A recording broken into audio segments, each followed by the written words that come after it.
So let it be written, so let it be done. This is Tabletop Terrors, and we are going to play some Dragon Grin. I am very pleased to be playing with this group. They are the first in the Crucible Imperfect campaign. This is going to be a serialized campaign made up of one-shots that are like special ops missions. And so like any cool special ops mission, it should start in the fortress of the special operatives. And so in the Copper Sun, this soaring city-sized fortress, it's probably the last refuge in all of Dragongrin, we see the figure, the mysterious figure, and the leader of the Undying Light, known as Bleeding Gazelle.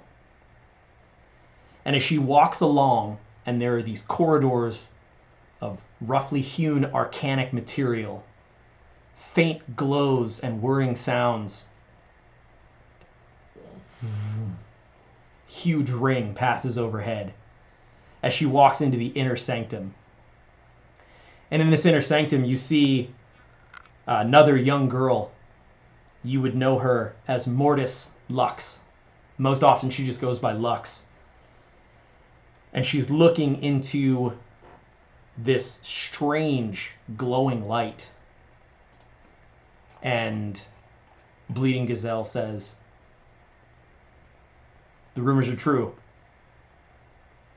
We've known for a long time that the Dismembered Lord has been using the Crucible to see exactly what we're doing and how we're going to do it.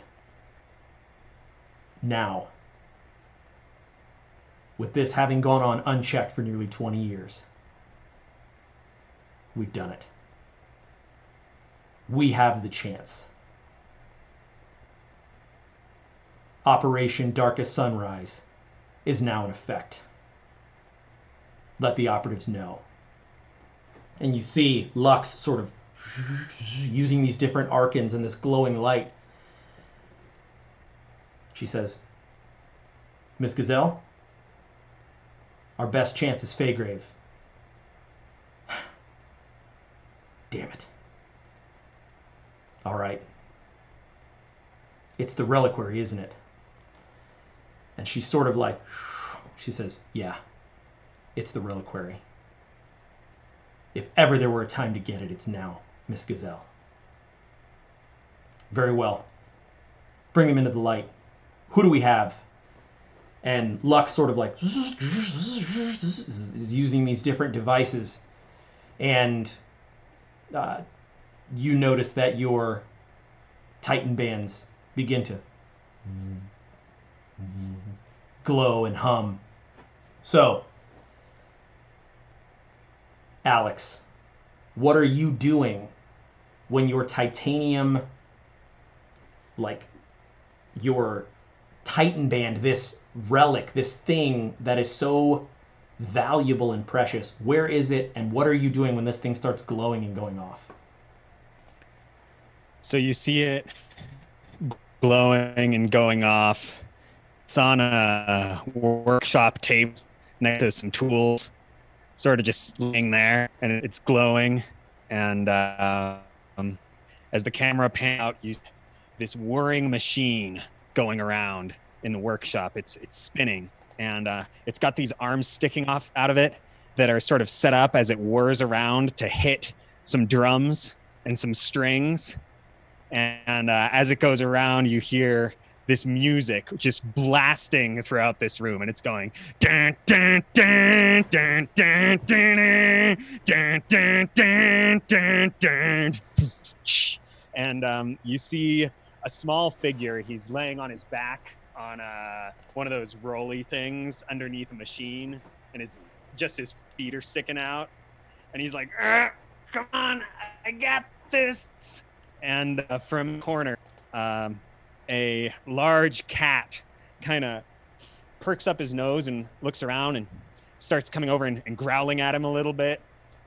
"Not now, Vanguard. I almost got this excavator fixed. We're going to be good for our research for a month with this thing." And the cat kind of like insists and gnarls some more and kind of grabs his pant leg and pulls him out. And he kind of sits up, and you see he's got like scraggled, matted black hair, and his face is all full of soot. And he kind of sits up and looks around and sees the armband. He's like, "Oh, well, all right, good kitty, Vanguard." And he goes over and picks up the armband, slaps it on. Titanium heartbeat here. Titanium heartbeat. This is Lux. You are in the light, undying. And he kind of gives a longing glance over at his excavator that's sitting there and goes, and within it, I am unstoppable. Excellent. Meet at the rendezvous point in no less than 12 hours. Be right there. And he kind of walks out of his workshop, slams the door, and, hey, Marta, the synchronization belt tore on the excavator, and it caused the cardan joint to go out of time with the camshaft. I'm going to need to get some replacement parts. I'll be back in a few days. Turn that dang machine off before you leave, will ya? Yeah, sorry. And he goes back in and flips off this big lever on the wall, and the machine starts whirring and stops whirring and slowly slows down. Dun, dun, dun. And he scurries off to find the rendezvous point. That's amazing. And as we hear that sort of music, the screen goes black as we cut to Paul's scene. And so you hear that and then Paul, what are you doing when your Titan band goes off? Kellor Agnell had a long trip, and he is passed out. There's probably a few empty mugs around him, a veil, and he is just snoring. He is just snoring. He's passed out, but he finally comes to, picks up the Titan band. Titan dust here. Titan dust. You are in the light, undying. And within it, I'm unstoppable. Yeah, very believable. I want you to be sober and at the rendezvous point in no more than 12 hours. Lux out. And Titan dust falls back asleep. That's absolutely amazing. Epic. That's so rad. And so similarly, the screen fades to black again with the snore echoing into the next scene. So you hear that. And we cut to Chad. What are you doing as your Titan band goes off? Disregarding the arrows in his target's back, he flips the corpse over and searches its body frantically. He finds it in a little jar, a little glass jar. He sees it, it begins to glow. He shakes it around. Just a sliver. Emberstone. He gets the call. Ghost Fade. Ghost Fade. This is Lux. You are in the light, undying.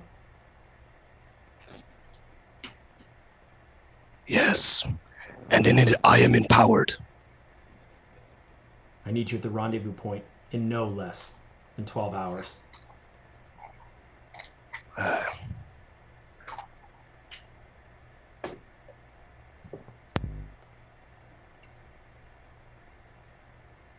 And then with your sort of that silence, and you sort of hear the rattle of that little bit in the vial. And that echoes. Black screen. Michael. And we come into some underbrush that you see hands just pushing through into a clearing. seeing a giant tree with multiple wooden structures placed on its branches, overhanging the sea in a autumn forest. He looks at his armband, looks behind him, and walks off to the side for a little bit and touches it, shining past. Shining past. This is Lux. You are in the light, undying. And within it, I'm unstoppable. You're the closest to the rendezvous point. I need you there as soon as possible. The others will be meeting you in 12 hours or less. Except for Titan Dust. He might Understood. Activate a torchbearer in Cutter's canopy. I got another band on my heels. Refugees for the light. Excellent. Amazing work as always, Shining Past. It's great to have you on this mission. It is one of the most important, if not the most important, that we've ever had. In the Undying Light, of course, every mission is pivotal. But this is life or death. Briefing to follow. Understood. And I head back into the canopies. Excellent. Everybody take a point of inspiration for those introductions. I thought that would be a cool way to set the tone of the spy mission sort of vibe of this campaign. Welcome to the Tabletop Terrors YouTube channel. I am Tim, and this is a Dragongrin campaign called Crucible Imperfect. Essentially, everyone in this campaign is working to enact a special operation that is being put forth by the Undying Light. So these are going to be serialized one-shots, or two-shots depending, that make up a greater campaign. Imagine it as spies in the field doing their part for the greater good, maybe never knowing exactly what their part is playing into in terms of the greater mission and stories. But I'm joined with some amazing players today, and so let's jump to the rendezvous point. So just a couple quick housekeeping things. The vibe of this game is supposed to feel sort of special ops and so on. In terms of the communicators that you're using, if the Copper Sun is reaching out to you, assume that that transmission is safe and secure. You may choose to reach out to the Copper Sun, but you can't assume that that message is safe and secure unless you take some sort of measures to try to make that the case, and even then, we'll roleplay it and see how it goes. So you can use your Titan bands to communicate with each other in short ranges.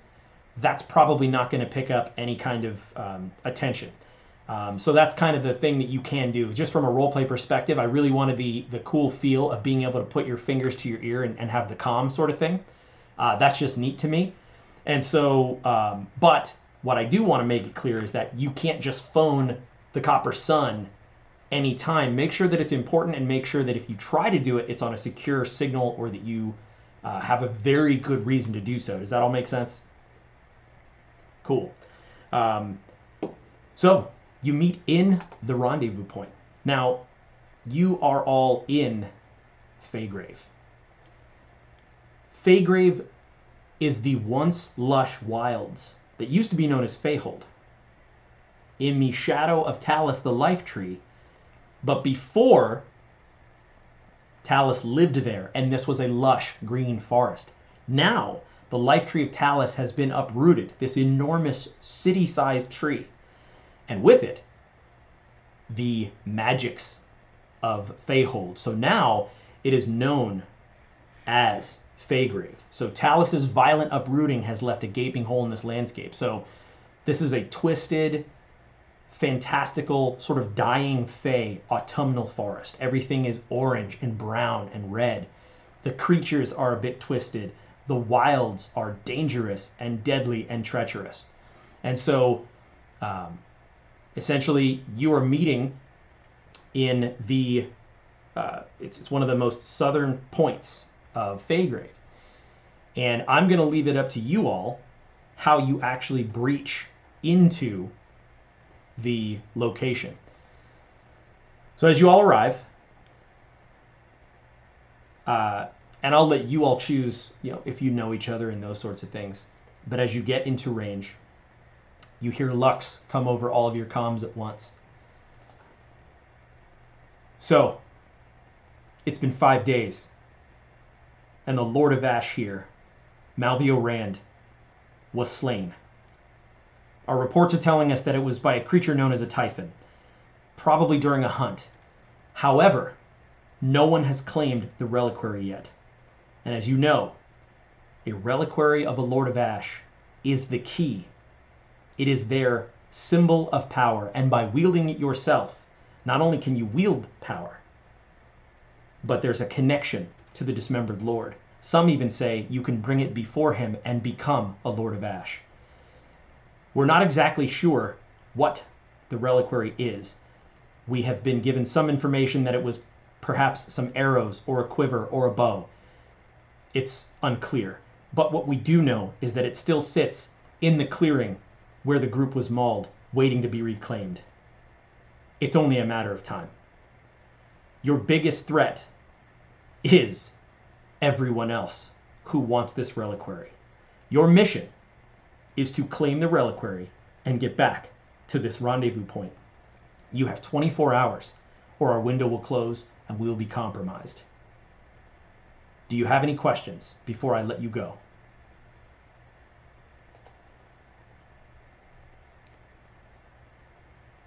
The location of the murder, do we know where exactly it happened? So, not Or is exactly. searching for it part of the mission? We have, unfortunately, conflicting reports, and I don't want to send you in the wrong direction. It is said to have been westerly. However, there's not really any true evidence one way or the other. Go with your gut. Go with your training. Find the reliquary. If we get any intel, we will give it to you. But right now, your eyes, your ears, and your boots on the ground are the Undying Light's only hope. I'm sorry I can't give you more. I wish I could. I don't have it. Very well. Excellent. Well, may you find success, and may the light never die. Lux out. And the comms sort of go dead, and you hear just a faint arcane whistle for half a moment as the frequency stops. Now you're all standing relatively in cover in one of the southern entrances to Feygrave. Feygrave is a large plateau. It's essentially this forest that slopes up, and the entire region, it used to apex in Talus, but now Talus has been ripped out of the ground, so now it apexes in this enormous hole known as the Dim Grove and the Deep Hollow. And so there's really no way to know exactly where the reliquary is. That's where you all come in. And so what are you going to do? How are you going to find this thing?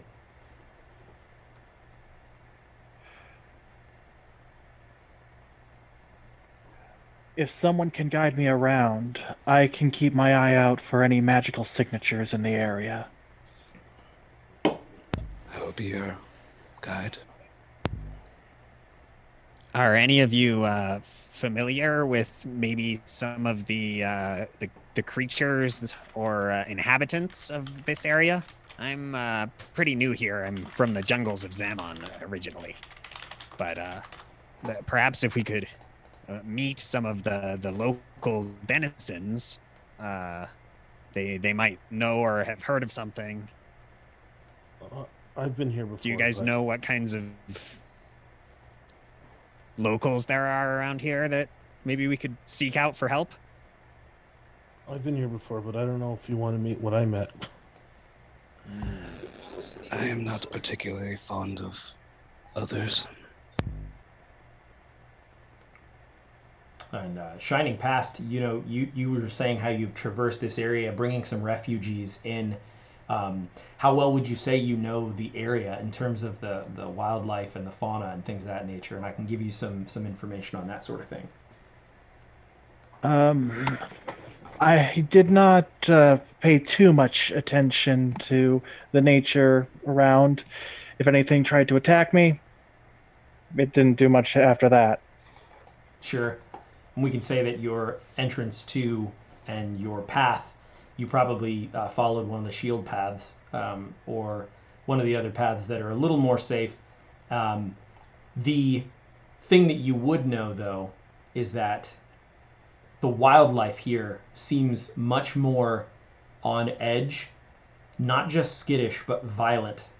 And so, whereas normally the flora, the fauna, the birds would act in a certain way, they are acting even, I would say, less afraid of humans than usual. So something has sort of shifted and something has sort of changed. Yeah. Yeah, so if you were to look for some magical signatures, I think you could definitely try to, the reliquary would be a powerful object that would give off, I would imagine, some sort of vibes. But what I would want is for you to tell me exactly what you're looking for. How are you doing that? So you're in the forest. In what way are you looking for these magical signatures for this particular reliquary? I'm keeping my eyes that are uh, much different than many others, as they can see color even without the natural light of the sun above. Yes, yes, I love that. Oh, great. So yeah, so you're a Sarek. So you have the hues. So yeah, the Sarek basically in their sort of paradoxical undeath have the ability to see, like you say, colors that are imperceptible to others. And so I think that's actually a really, really neat thing. Why don't you give me a roll? And in terms of what sort of role, what I'm trying to do, and you can pitch me on what you think would be your best ability to do this, or if you have an ability. Essentially, the better you do, the more vibrant and different the color is going to be from the surrounding forest. So if you roll low, it's going to be just slightly different orange. If you roll really high, it might be a vibrant, colorful purple or green. Very simple to track, if that makes sense. So what are you thinking to try to use? What will you use to do that? Arcana or survival, I have the same modifier in both. Okay.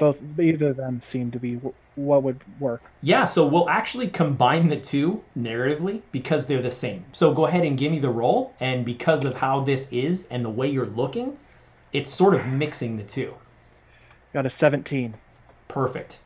So you describe to me whatever vibrant, very unique color you would like for this reliquary to be giving off. What do you see? I see greens of new spring in the path that this reliquary follows as it tries to change the land from its ever-present fall nature. I love it. Okay, excellent. So you're able to follow this sort of it's almost as like the classic sort of cartoon pie on a windowsill, sort of like this weird like mist, and the closer you get, the more vibrant it gets. And so you're able to follow this. What are the rest of you doing as Shining Past is sort of able to track this? I know Ghost Fade, you said you were going to kind of watch behind. What exactly does that look like as Shining Past is seeking this trail? What are you doing to make sure that he's protected? Behind him, following him with a grasp of his, I assume maybe we changed into our regalia by now, and he's leading me, and he kind of is going whichever way, and I'm just making sure as he goes to maybe take a step, that he's not stepping in anywhere that might be dangerous, and like pulling him back, and then sidestepping him to the left to avoid something he could step in or on. That's perfect. And so Titan Dust, if they're sort of doing this, as you see Ghost Fade sort of, he has Shining Past 6, and they're kind of going through. Titan Dust, what are you doing in this process as you're following this trail to this reliquary? He's probably not paying. He's just casually following them around, but he pulls out this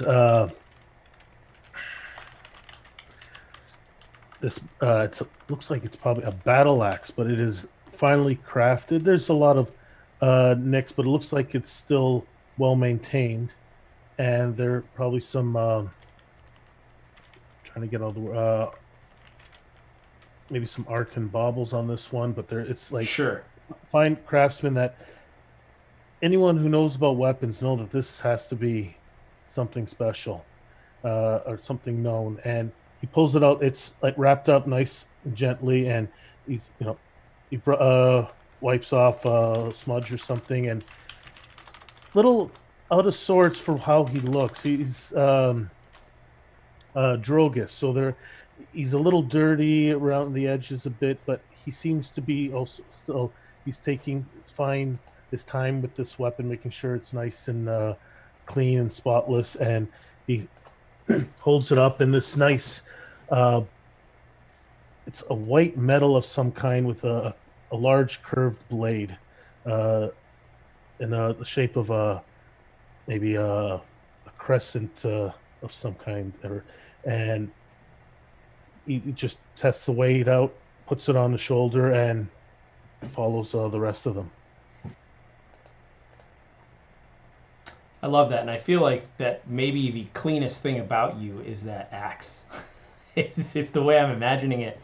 And I think that what I would notice if I were to see you sort of walking through these woods is that this axe is probably twice as big as any other axe like it. It almost looks like maybe it's taller than you even, and it looks so heavy. Oh, this one isn't the Mauler weapon. Oh, it's not. Oh, okay, gotcha. No.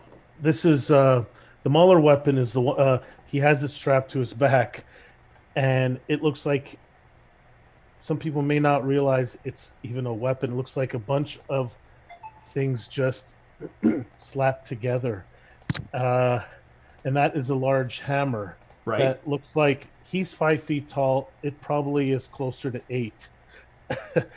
He has it angled slightly, but that's strapped to his back. This one here is a finer weapon. His armor and that weapon, the hammer on his back, looks like they were just thrown together with like just scrap pieces of metal and wood and stuff. But this axe in his hand looks like it's an old, well-maintained item. That's fantastic.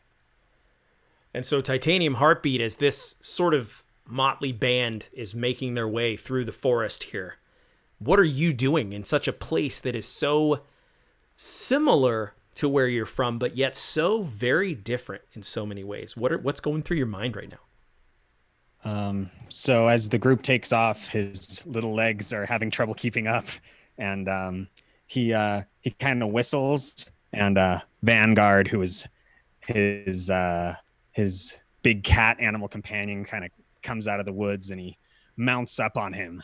He's got some saddlebags and rides off to catch up, and they're both looking around, like sort of recognizing some aspects of the wilderness, but also Vanguard's instincts are definitely on edge. He's starting to sniff the air a little bit. His ears are all perked up. His fur on his back is all bristled, and Titanium Heartbeat's just trying to calm him down. And as he catches up to the rest of the group, he notices Titan Dust's axe that he's carrying, and maybe almost to distract himself from this ominous presence, he's just makes a little small talk. Wow, that's an impressive piece of weaponry you got there. I used to work on some of those things. That's quite the model. Where'd you get it? It's a family heirloom. Wow. So my grandfather's, he handed it to me. That's incredible. He must have been a mighty warrior.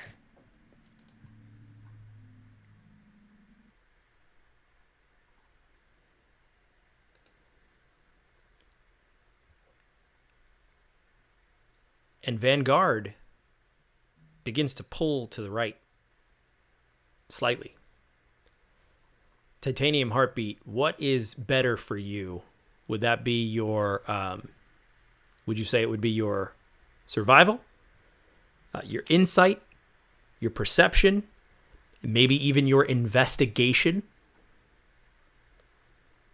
Of all of those, my investigation would be the highest. And Vanguard also has some perception going on, if that matters. Sure. I've got his stat block. Yeah, so let's do, for you, investigation because it's your highest. Give me a roll, and it's an investigation roll. And then for Vanguard, I will also let you roll whatever's high for, is it a male or female? Vanguard is a female. Female. So whatever her, highest ability is. And she would definitely probably smell something a little strange. So I made my roll first, and it's a natural 20 plus 5, 25. Excellent. Okay, that's going killer. for the extremes tonight. Perfect. So you hear some talking not too far away in one of the clearings. Okay? And so you can hear that they're not trying to be quiet. And so if you were to get closer, you could probably do so without needing to do any sort of roll or anything like that, because it doesn't seem like they would notice you if you were reasonably quiet. What do you want to do?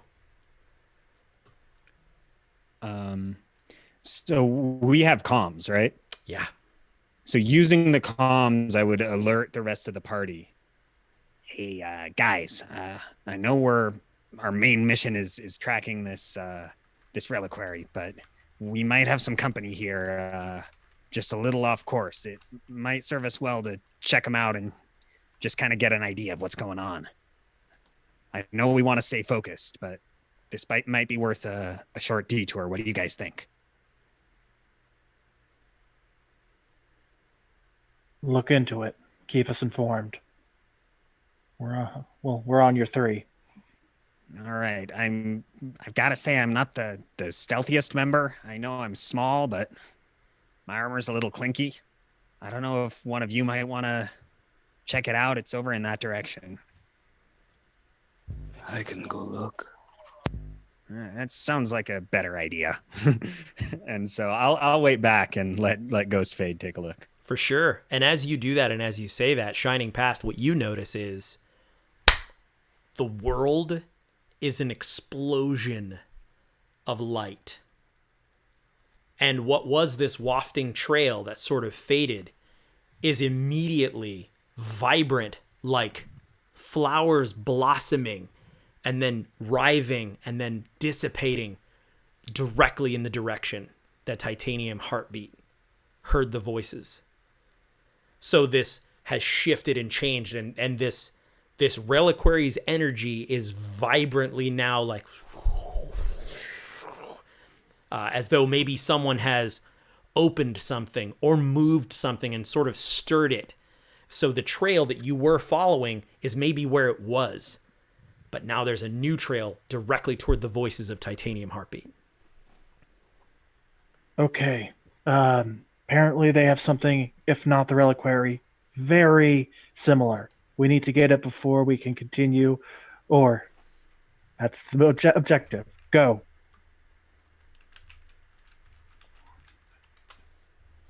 Are you needing to be led anymore now, out of character? Not really. I'll follow you. You take the point. You take point. Yeah, someone better, because Titan Dust is going to start charging. He's noisy in his armor. Yeah. And he's got like a huge axe strapped on his back in addition. So it's like someone taking a metal spoon and hitting a pot in the forest is the way. It's like, king, king, king. Apparently you're the only one without the clanging. Ghost Fade. So, real quick, are we going in stealth with Ghost Fade first to get some recon, or are we bringing in the cavalry? Or are we going full out? Basically, I'm thinking stealth in first to get the best place for the cavalry to clang in. Sounds good. Ghost Fade. I'm already gone. So Ghost Fade's on it. Yeah, right. He's already there, invisible. No. So Ghost Fade. So the forest is it's essentially what you'd imagine. Plenty of trees, plenty of cover. I would say you're definitely skilled enough that you don't need to necessarily make a roll because they are not on their guard. It doesn't sound like. It sounds like they're talking at normal volume. There might even be a little bit of raised voices. So what does it look like? And how do you sneak up to sort of listen in on these voices? What do you do? What does that look like? Definitely trying to keep movement careful where he's stepping and the speed that he's moving at. Sure. Yeah. And he's not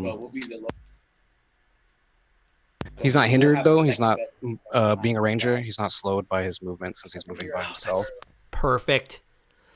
So like cinematically, I just imagine you walking and like pushing branches out of the way at a full walk. Like whereas most people it would be you're just like silent, and even the branches that are kind of like shaking, just not a sound. And you know, as you effortlessly move through, you peer through and you see several marrow. Now the marrow are the bad foot soldiers that serve the Dismembered Lord in Dragongrin. Now you know that any marrow who serve in Feygrave, they're not your typical marrow, meaning it's not standard duty. In Feygrave, heroes are welcome, quote unquote. There's so many bad things in the forest that they will often let people come to Feygrave, pick up a rusty sword, and trudge into the woods just to try to cull back all of the nastiness. So for these marrow to be out here, they know the terrain, and they probably are at home here. So they're no strangers to this place, and you hear just like these murmurs and these muffled sort of things, and they begin to argue. And you see that some of the marrow start to remove their helmets, and they're sort of openly distraught. And then you hear, I'm telling you, this Reliquary of Ash deserves to be wielded, not just left in a field for some lowly drudge to stumble upon. I will keep it safe for now. And then you hear another guard say, What happened to Gareth, though? And the marrow who's talking, seems to be a little more slender than the other. His armor is a little more polished, and it's ornamented with some finely crafted wooden accents. You can hear the impatience in his voice, and he hesitates just a bit. And he says, well, the goblins slew him, of course, seeking the Reliquary of Ash, right? Ghostfade, give me a wisdom insight check.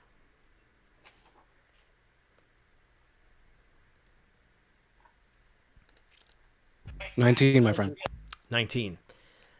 You can visibly see that some of the marrow do not believe the person who's talking.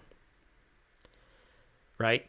You could see that they don't have their helmets, and these fiery orange and yellow hues of the forest are beautiful in the light of the mid-morning.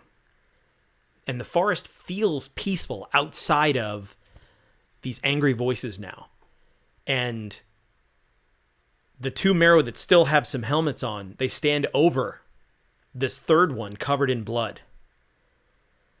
And there's a person who doesn't quite look like a marrow. Maybe they're a recruit or something like that. And they're just saying, I won't say anything. I didn't even see anything.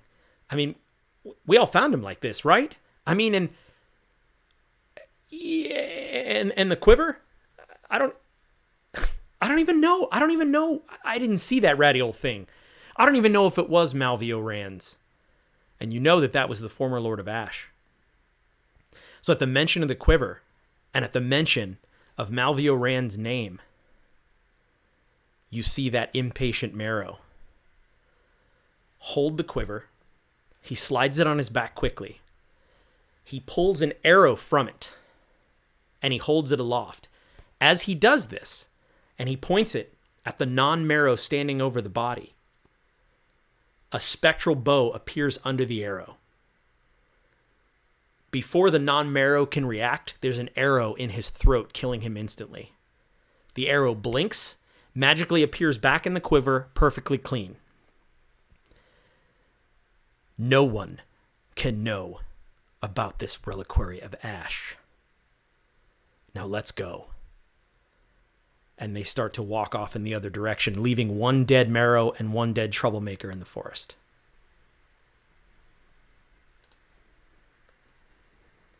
Which I'll try to ascertain which direction they're going as best as I can.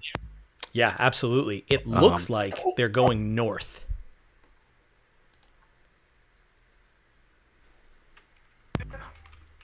I'll over the comm link. I'll Killer. And you can approach to me. Yeah, and you can basically everyone gets that message, and maybe even, you know, if you're okay with it, maybe you even like opened your comm so that they could even hear part of it. You know what I mean? So it's like you kind of, and so everyone through this sort of like Titan's crackle sort of, radio sound, you hear the, no one can have this reliquary. And then you hear the sort of crunching as they start to walk away in the bushes. Time for a sunburst, everyone.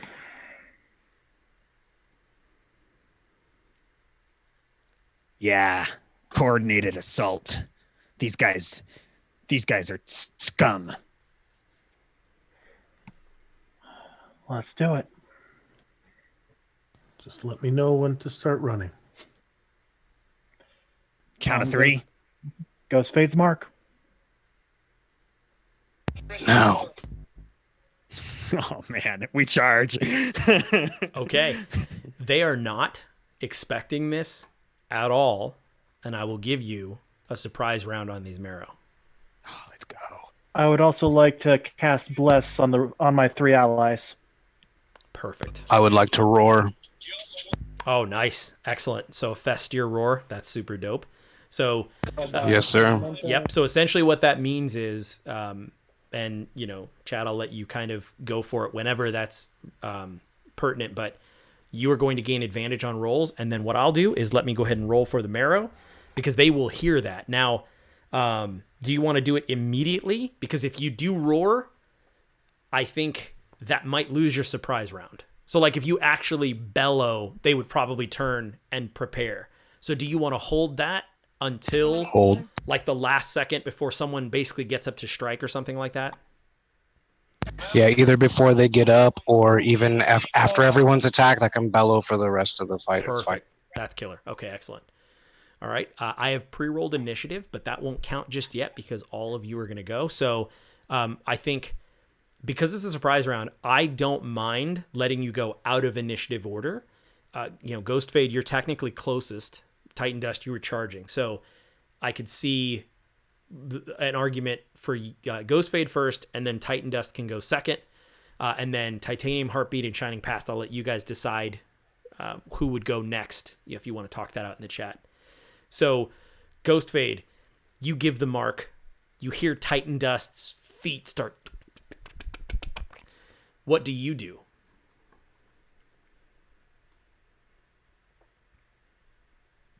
Takes an actual action to do the roar? Let me check. I believe it does. I believe as an action. It might be a bonus action. Who wrote this book? No. Some guy. Let me see. And while that is happening, so I believe that it takes an action on your turn, but in the meantime, while I look that up, what else are you going to be doing? Hunter's Mark, the man with the quiver. Perfect. Beautiful. And so I'll try to stay hidden. yeah, and you do, especially because until the roar, actually, and even then, Correct, yeah. I think I kind of okay. So narratively speaking, If it's like simultaneous and we're That's all what I'm charging at the thinking. same time, and it would like it's echo just around. so cool to have the Yeah. roar as we're going in. That's kind of how I'm feeling the exact same thing. So we'll say that it's like that's sort of like that bellow. It is an action. You let loose a primal bellow, and each friendly creature within 30 feet that can hear you basically has advantage on one ability check, attack roll, or saving throw. Now, hostile creatures in the same space have to make a charisma saving throw. What is your save? It's 8 plus your charisma modifier plus your proficiency bonus. What is that for you? That's a net of +1. So Plus the 8, so 9. So a 9? Okay. So the marrow do make the save. So they turn, and maybe these are hardened marrow, right? They're in the forest, so they hear these sorts of roars and things. You still catch them off guard to a degree, but now for this particular round of actions, anyone who makes an attack especially or is required to make a save, you will do so with advantage. So that's super dope. Now, are you going to move at all or do anything else? I'll stay where I'll just try to charge in with them and then use that, and then that's my action and my bonus action, I believe, so I'm good. Killer. Okay. So, Alex, just like you said, that bellow, and I imagine this, the camera pans out or is like it's a little bit further away, and when that roar happens, you see the birds, all of them flock from the trees, and then the only noise you hear is this Titan dust charging, these little foot that are, twice as heavy as they look, just so Titan dust, these marrow, now numbering, there's 4 of them. They sort of turn around and, a couple of them grasp their ears. A few of them didn't even have their helmets on still, from the argument. What are you doing? Who are you charging at? I'm going to charge. Oh, I don't know. Any of them look like they might be in charge? For sure. So there's one with more polished armor and wooden accents. The one who is kind of doing all the talking. So definitely putting off the leader of the pack vibe for sure. He goes charging with his battle axe, and he goes swinging at him. If you can get up to him.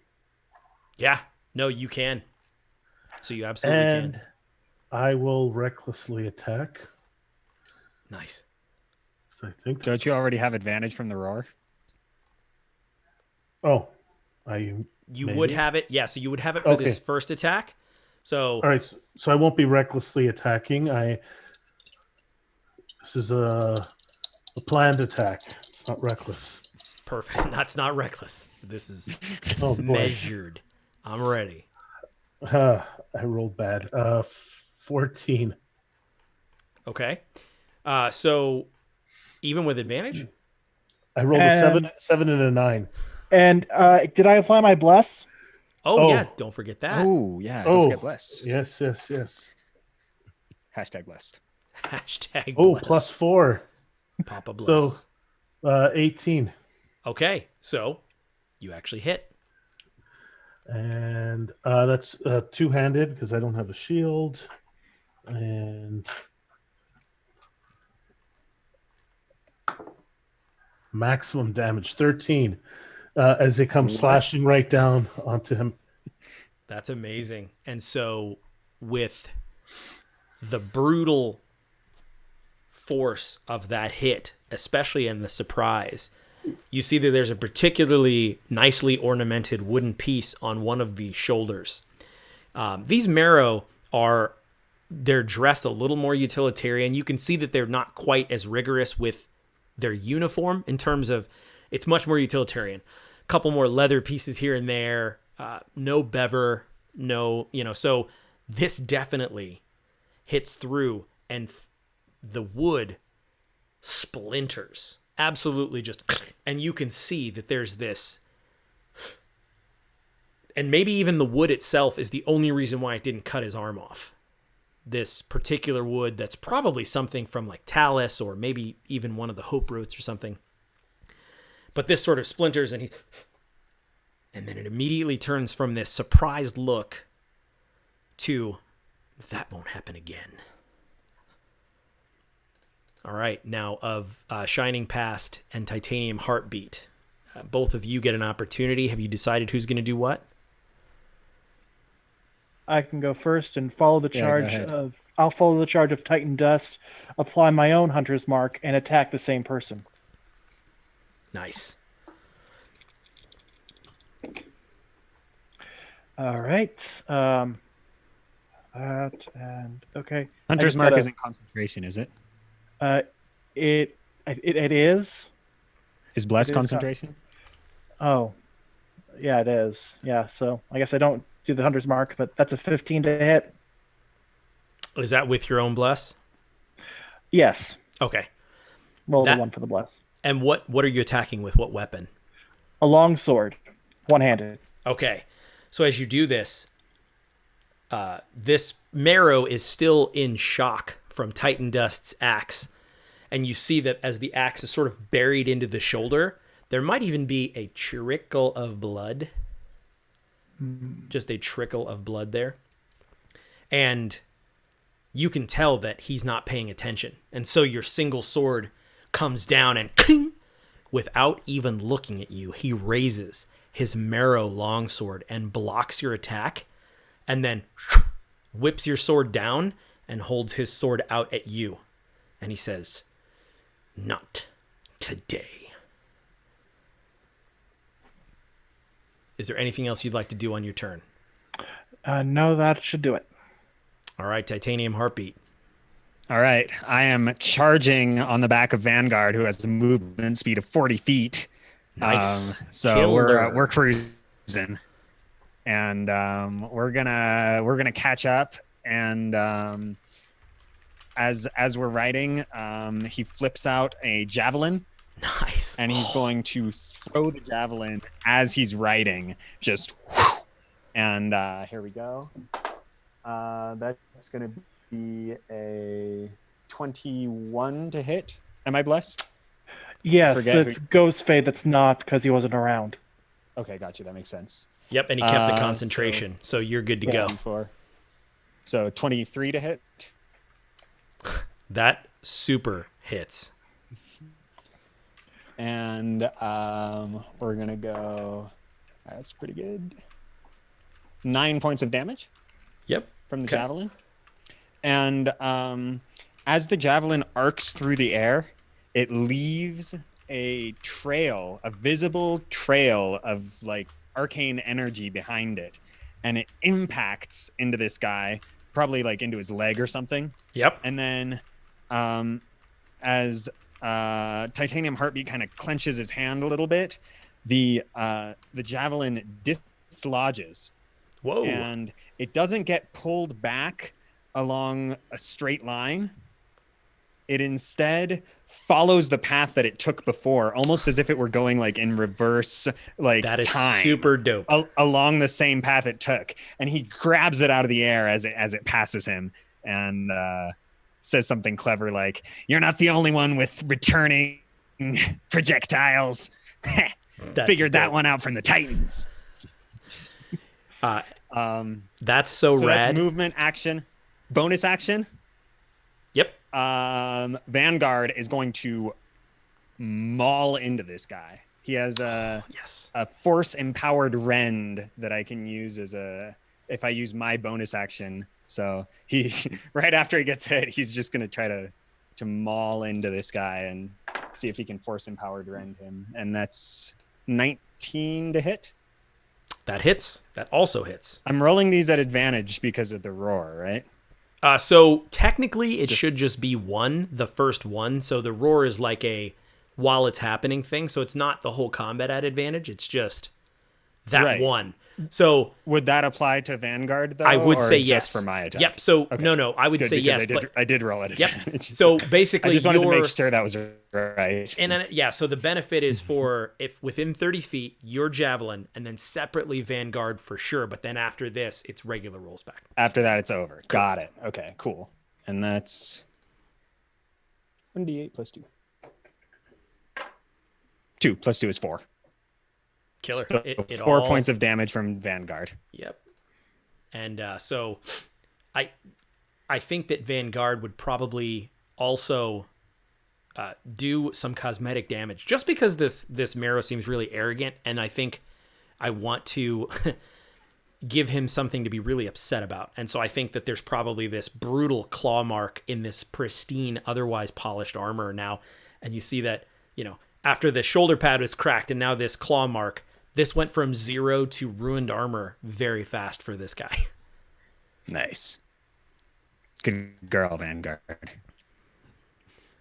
And they were not expecting this at all. This was like I said, just a normal mid-morning. They think they're out there by themselves, and then they're absolutely trounced. Now, the Marrow and Dragongrin are not your standard fantasy foot soldiers who are kind of goofy and inept.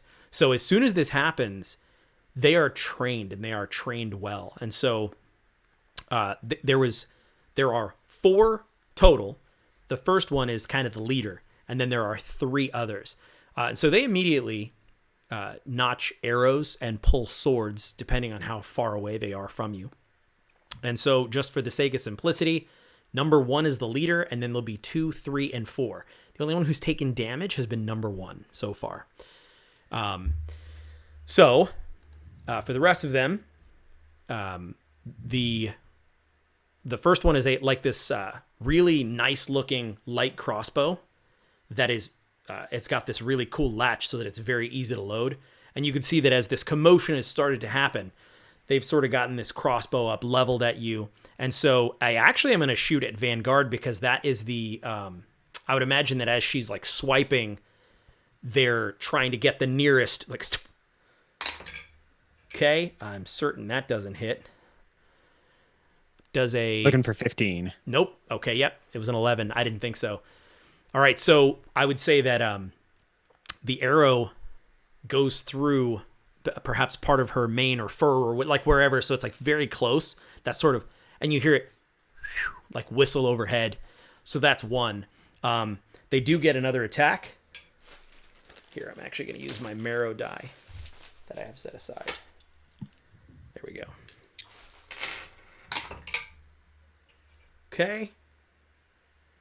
That's an 18, and that one's at you. So the first one was to knock Vanguard down, but for you, Titanium Heartbeat, does that 18 hit? Actually misses. You're looking for 20 on Titanium Heartbeat. So what I want you to do is describe to me what it looks like as the arrow hits but does no damage. I kind of love when that kind of stuff happens. So where does it hit you, and why doesn't it hurt you? Oh, yeah. So as an artificer, I get these infusions, they're called. And Nice. One of my infusions is my improved armor.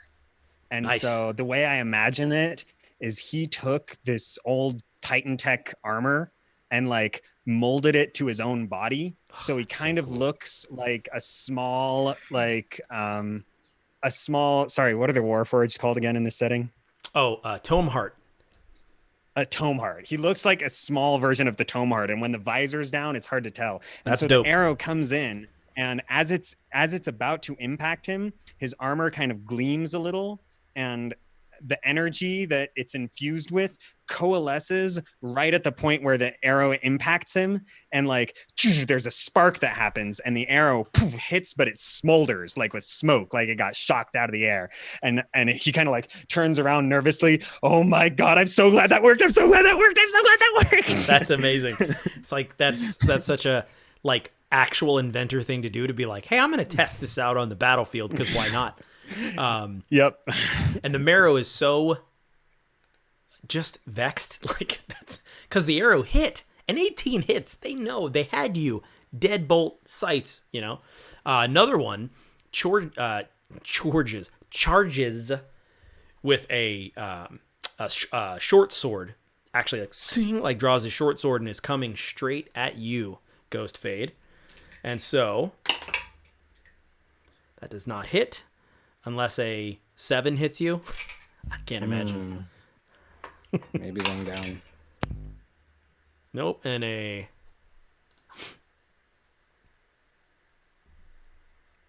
How about a 17? Yes, sir. All right. So you're going to take 7 points of damage as this short sword comes across, I would imagine, maybe like one of your arms as you're sort of like dodging, sort of just glances and cuts, spraying a little bit of blood that's almost invisible against the autumn forest. And then I have one more Marrow who looks back at Shining Past and says, "Hey, you don't look so dangerous." And he turns and points a crossbow right to the back of the head of Titan Dust. That's a 18. Does an 18 hit you? Everything hits me. Okay. I have a 14. I can drop that if I choose to later. And I might actually drop it. So he has multi-attack. So the first one hits, the second one does not hit. And so the first one, I think, actually goes into your neck in some form of fashion, and it does 7 points of damage to you. Describe to me what it looks like as somehow, point blank, as he quickly reloads another one, the second one doesn't hit you. I am wearing what can best be described in our terms. It looks like he's wearing a diving suit. Sure. An armored diving suit. Sure. But it's not exactly fit to him because it's just a bunch of piecemeal stuff. And there's an opening on his neck that he managed to shoot. He got in the first one.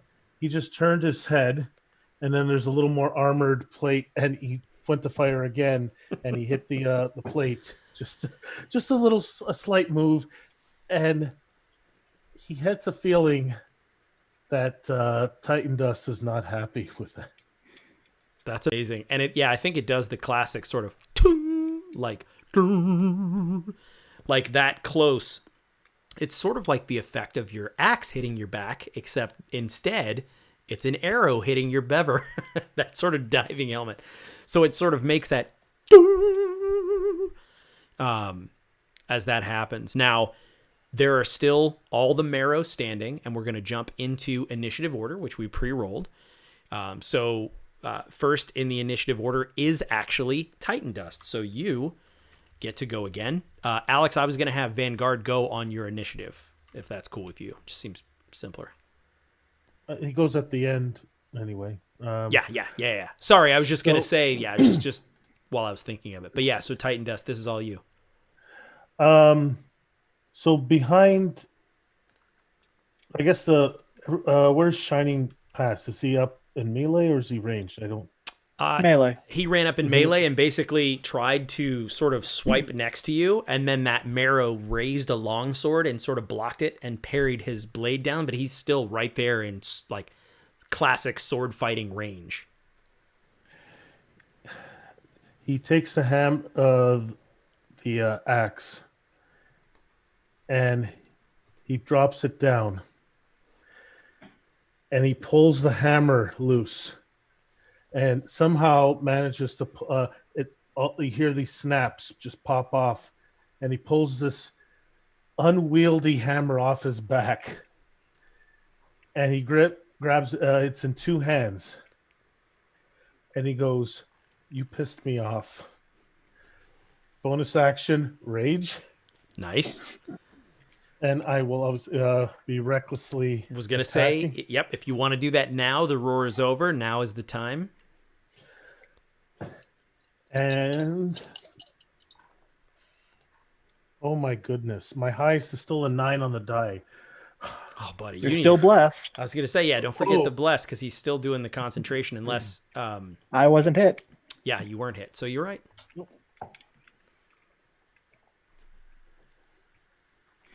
And another 4. So 18. Does that hit the leader this time? It just hits. You're looking for an 18 for the leader, yeah. Okay. And this is where it gets fun. I am rolling 2d12 damage. Jeez and crackers. Hold on. Well, you gave... this is the Mauler subclass. Yeah, and actually very happy with that. That is the work of the maniacal Lloyd Collins, if you're curious. Sounds like him. Okay. 1 off from maximum. Good night. Okay. Okay, let me total this up because I am raging, which is an extra +2, I believe. Dude, This is what? this is gonna be Okay. This is about to be an insane This amount is of gonna be damage for a level gnarly. 3 character. It's only 28 damage. Oh my god. okay. All right.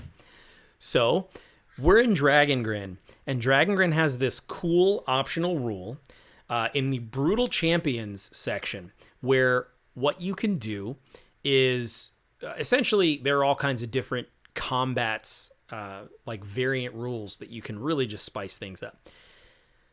This particular character is going to be obliterated. You're dropping this character who is like this boss, sort of the leader, if nothing else, down to below 0 hit points after everyone wailed on him and did their thing. So what I'm going to do is I'm actually going to roll on the maimed table. Actually, I will let you, Paul, roll on the maimed table. What you're going to roll is a D100, so a D10 and then a D percentile, and then give me the result. And then on the table, we're going to see exactly what happens to this particular marrow using the variant rules in a Dead Man's Guide. So did you say 100 and a 10? No. So like a D10 and a D100, so like a D percentile roll. 83. An 83. His Get shoulder wrecked. His shoulder takes a massive amount of trauma, shattering the joint, dislocating it, and perhaps even removing most of it from his body. Shouldn't have been pointing a sword at me. He absolutely can't wield any sort of shield. For the rest of his life, he will not be able to hit with his primary hand and do any sort of meaningful sword damage if he survives. He is absolutely stunned as you take his arm off with this maul, essentially, just crushing that same shoulder. This was an arrogant, very proud person who was talking about claiming the Reliquary of Ash and how, I'm just going to hold it for a little while. Describe to me the look on his face and what else happens when you take his life with this hammer. So, Titan Dust pulls it off the hammer, and just he swings it, stumbles a bit, somehow manages to smash in the same shoulder he had hit before, and it sends him flying a bit, and it's just like he slams him into the ground, actually, because there's a little bit of a, not mechanically, but a little bit of a reach with this weapon. Sure. And he almost looks like he's going to fall, but because the hammer is now on the ground, it sort of stops him from going momentum all the way forward. And he tries to right himself back up. And what was that about not hitting you again? And who's next? And so it's funny that you say that because... And I'll completely leave it up to you. So Ghostvade, it's your turn in the initiative. But as you say that, remember, these Marrow were helmetless because they were conversing and they had, they sort of dropped their helms to the ground at this point. They're kind of looking at each other and looking at you. And then one of them holds up his hands and drops the crossbow and raises his other hand. So I'm doing that like as a free action, just to kind of show you what's going on. It is now your turn, Ghostvade, in the initiative.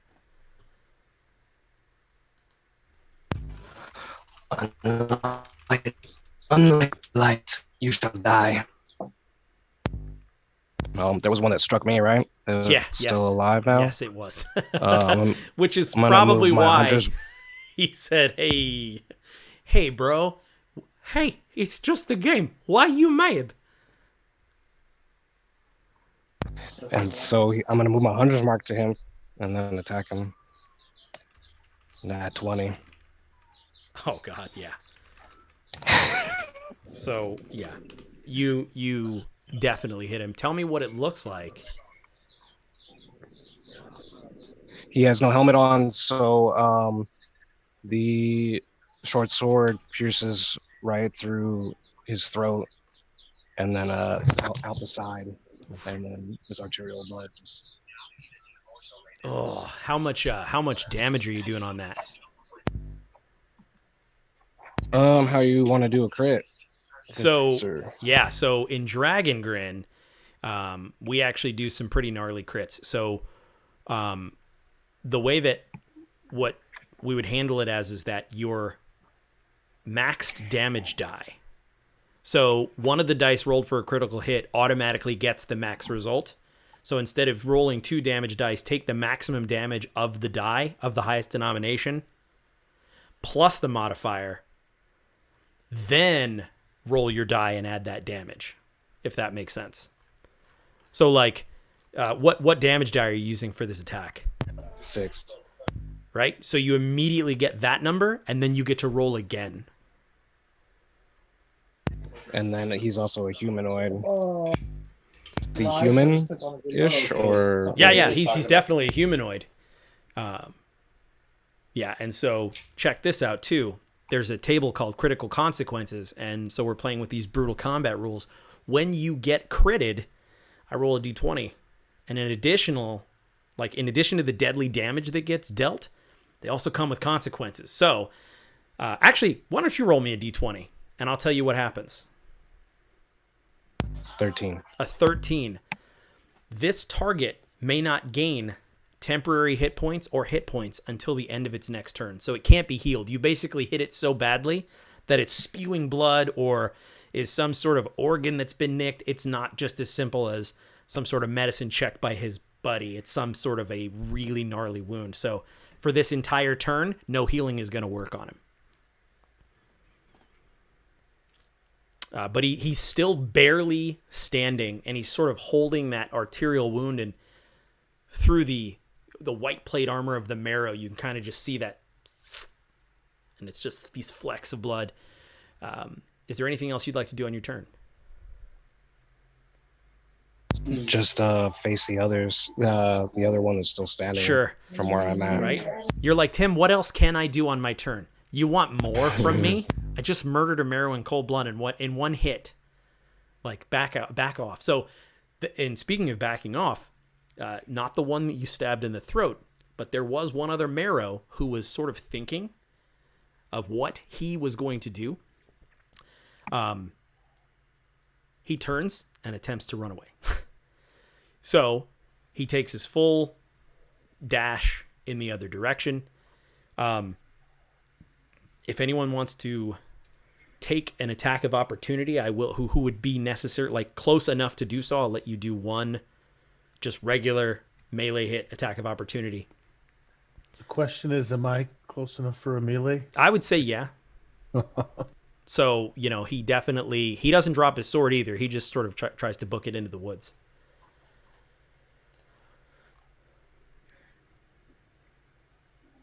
Oh, I still have reckless attack, so I have advantage on that. Oh God, you do. 19 on the die. Nice. Yeah. So that's without the bless and without the bonuses. You definitely hit without question.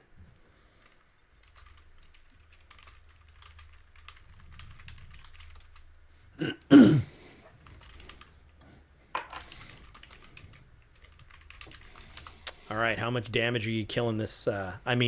Hurting this. Attacking this marrow 16 points. 16 points of damage? My God. Okay. You know what? Only rolled 2 and a 9.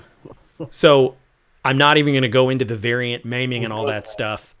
I think as he's running away, tell me how you slay this final marrow. He's deciding whether or not to move after all this, and I had just gotten my footing back up, and just start swinging around and smash right into his back and send him flying. And actually, Titan Dust, the momentum propels him forward, and he trips up and lands on the ground. And I used my reaction to dodge out of the way of this. That's the best. And What's nice, the Mauler weapons, they have disadvantage on dexterity checks and saving throws. So I thought that's why he's a little ungraceful with yeah, it. man, because it's this massive sort of rule of cool anime weapon, right? So that's and that's how you end it. So we are now officially out of combat. The marrow lay strewn, the blood difficult to see against the autumn forest. Shining past, there's a vibrant blue plume just erupting from this quiver, this reliquary of ash that's laying in this clearing now. It's covered in dirt. There's definitely some blood sprayed on it. And perhaps the blood looks especially vibrant to you. You could see probably every bit of it, every drop everywhere. And so the reliquary of Malvio Rand, former Lord of Ash of Feygrave, lies in the clearing. And that's where we're going to take a quick break, unless anyone has anything they want to say narratively or do. I do, actually. Absolutely. I didn't really get a chance, but after Sure. you guys sort of murdered these guys, or maybe even as it's happening, Titanium Heartbeat would be like, whoa, everybody, calm down. Who are we? And I was pulling out Semprope. Apparently not merciful. Listen, guys.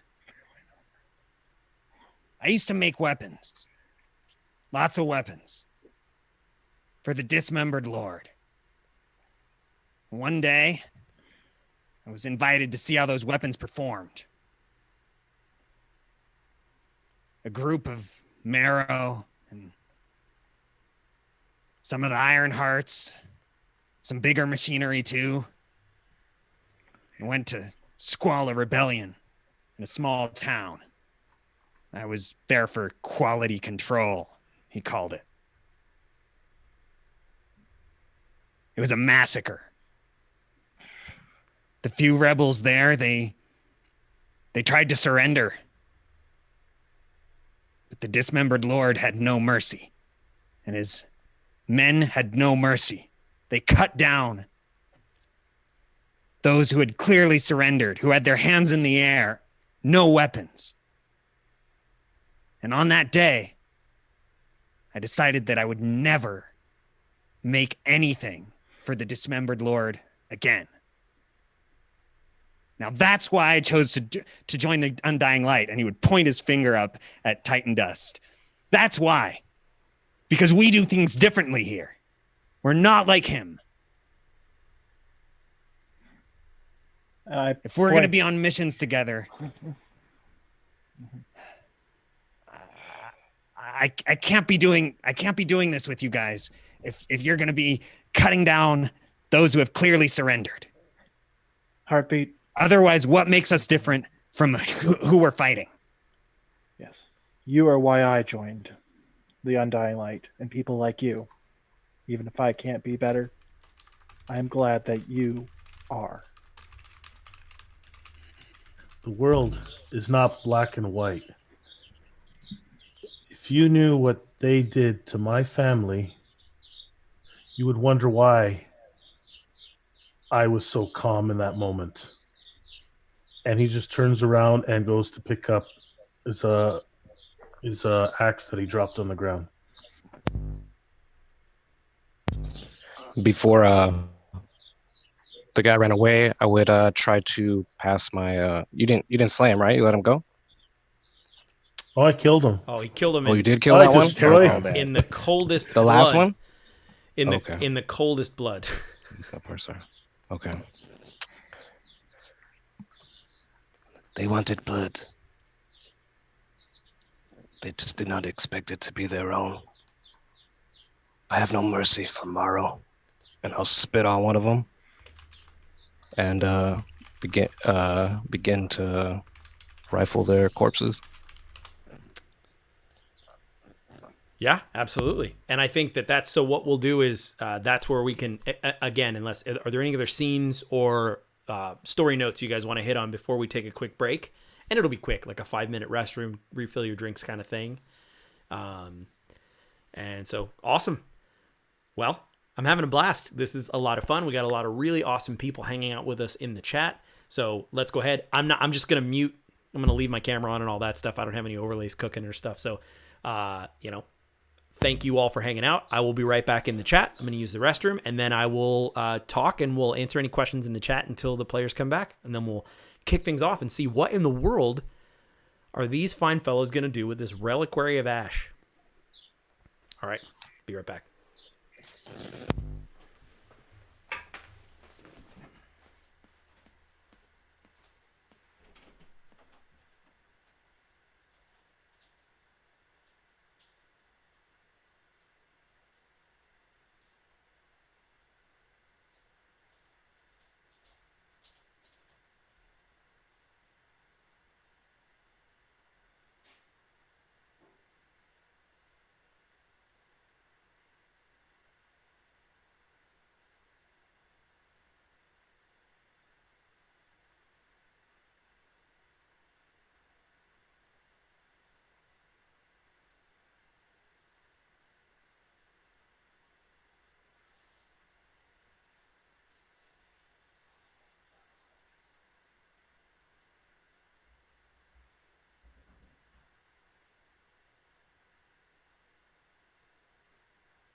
It's the best thing I do. All right, I'm back. Thank you to everyone who is hanging out in the chat. We had Runehammer drop by and was hanging out. We had, at the very beginning of the session, Ignite inspired the story. Tons of other people. Jason Smith, Jose, the Mapronomicon.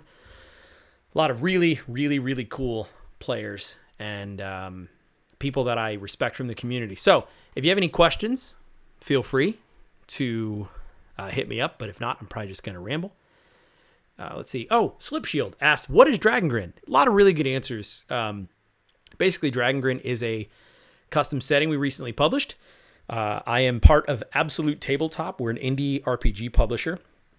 And so we just released a 454-page book that has... well, actually, if you're interested in finding out more about Dragongrin, go to absolutetabletop.com, and for free, absolutely for free, there's 75 pages of character creation stuff that you can download. And so, let me put that in the chat here. So at absolutetabletop.com, there's a world primer as well as all of the character creation options for the races and sub-races. And you can pick that up absolutely for free. The only thing you have to do, and I'll put that here in the chat, the only thing you have to do is just make an account for the website. But apart from that, it's totally free and you can download it. Slipshield says, can you explain uses of or for the dash action? Yeah, sure. So in D&D, you have different actions that you can do in combat. And so the way that the dash action works is when you take the dash action, you basically gain extra movement for your current turn. So basically, you get to move kind of double. So for example, with a speed of 30 feet, you can move 60 feet on your turn. And there are other little rules that put into it that will tweak it, but just imagine it as the ability to run instead of doing other stuff. So the narrative explanation is you don't attack, you don't use a spell, you, at a full stop, you just try to book it and you quote unquote dash. So that's what it is. Hopefully that makes sense. And so what I was saying was I wasn't even really, because we're playing what's called Theater of the Mind, which is basically we're not using any sort of like actual battle mat and figures. We're using sort of our imaginations and imaginary blocking. So when I was saying he was using the dash action, I was more representing that he took a cold run in the opposite direction. Like, this wasn't him sauntering off. It was like, all right, let's see. Red King GM, what new class options are you excited to see played? Honestly, one of them is the one that Paul is playing tonight, which was the Path of the Mauler, which is this like huge, kind of classic, big, heavy weapon. So someone asked, is Paul's weapon a relic? It's quad D20 said, is Paul's hammer a relic? That's up to him. It's not a relic in terms of the D&D relic status of what a relic is in the game. What the Mauler gets is this enormous weapon, and you can pick from a bunch of different kinds depending on your culture. But it is a weapon that's so big that you get to do extra stuff with it. And it's got different stats, even to the point to where we narratively made it so that you can like sling the weapon and like hurl yourself with it and stuff. Really cool, sort of like rule of cool stuff. If you want to play a beefy character with a huge weapon, this is definitely your like Cloud from Final Fantasy. You could have that big sword kind of deal. But another one I'm really interested in seeing played, we have a rogue subclass called the Gut Spiller, which is like a John Wick style rogue. So it's kind of like this neat sort of economical movement where you like put someone in a headlock and use them as a shield and like that kind of cool stuff. So excited to see that as well. Elliot says, congrats on getting that published. Oh man, it's going to feel really awesome. We're getting it printed. He says it has to feel amazing to hold your own 500 pages in your hands. We just have the PDF currently, but yeah, when we do get that thing printed, it is going to feel incredible. Matthew Hellmage says, do you have any cheeky twists and turns planned for this campaign? Absolutely. In fact, in classic Tim Carney fashion, I'm already running stuff that's not in the book. So, meaning if you look, there is no Undying Light or Copper Jackals listed in the core book. We did that on purpose. We're going to have an update that comes out. It's a second PDF that's going to have like the Copper Sun and the Undying Light and all like the good guy stuff. We purposely kept that out of the core book so it felt a little hopeless and dangerous with just a couple mentions. So leave it to me to commit to running a campaign with stuff that isn't written yet. We wrote 420,000 words and Tim decides to turn around and write something new to run. So that is probably the cheekiest twist. But yeah, I definitely want to play up the idea that every mission matters, but you don't have to catch up on all the missions to play. So what happens in this is going to affect the overall sort of, Pepe Silva map that I have going of like what's going to happen to the Dismembered Lord and how the other legions are going to respond and that kind of thing. So pretty jazzed about that. And yeah, I'll have some cool twists and turns and stuff. Let's see. Cool. I love that. I was just wondering if it was a Titan relic from Dragongrin. Yeah, no, Paul has done some really cool stuff. All the characters so far have just been really surreal for me. It's one thing to write all this stuff down. We made it so that all of the different class options, all the different heritage and race options could be combined in various ways. Very differently than 5e in some ways. So it's really cool to see the combinations that the players are coming up with. So, and then Paul answered here. He says, the Titan's Mallet is my Mauler, the barbarian subclass weapon. The Crescent Moon is a weapon of renown, a background item that I created. And that's in one of the heritage options, I believe. It's the human. So, we're going to jump back in. Thank you all for everyone who's hanging out. We're going to go here for probably another hour and a half and just have some fun and see how this mission ends up. So, as I mentioned, you're all standing in this clearing. The quiver of former Lord of Ash, Malvio Rand, calls out. As I say, shining past, because you can see colors that are imperceptible to many others. These blue plumes of just these flowers and these different floral, sort of crazy looking patterns are just billowing from this thing. Mm-hmm. What do you all do? I'm looking for whatever was keeping the colors from bursting out until whatever unveiled it when Ghostfade was looking at this group. So I can Sure. cover it again. Sure. Yeah, so it's definitely, and it's easy to see. So do you approach the reliquary? Do you touch it? Do you pick it up? I would like to pick it up with something else, but I will be grabbing it in the end. Yes. Sure. And that's not like a DM trick question. Like, do you open the door? I just so that I can narrate it properly. So you definitely do feel the heft of this quiver. It has an energy that sort of surges through you, almost like subsonic in a way, difficult to sort of understand. And it's pretty easy to see. The quiver itself holds what look like maybe about a dozen or so very perfect arrows. And there's this cap that is hooked to it. And the cap is undone. So you imagine that when this marrow opened it up to draw one of the arrows, that probably is what caused that magical energy to sort of like billow out into the the forest. So very likely that if you close it again, it would probably get way less dramatic. I do so. Yep. And just like anything else, like a fire that's been put out, the smoke is very vibrant and more copious at first, and then it slowly starts to fade and dwindle back to the sort of normal strands just creeping through the bushes that you were following in the beginning. So it's much more difficult to determine exactly. Now, what do you do with this quiver? Do we have anything to contain it, or should I put it on my back? I'll leave that up to you guys. I'm more looking at titanium heartbeat. I've got a saddlebag that could fit it, and he flips open a leather pouch that's sort of on the saddlebags of Vanguard. And I go to put it in. I might take a look at this real quick before you stick it in there. Maybe we should get back to the extraction point first. This was just temporary to get it to the extraction point. Of course.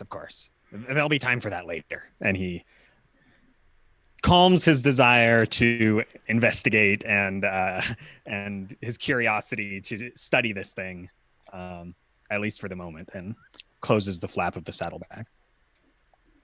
For sure. And to be clear, the saddlebag is on the back, right? So like it's not just a saddlebag so is it on Vanguard? On the saddle of Vanguard or?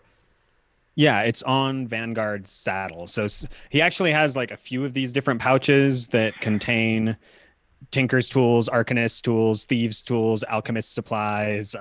He's got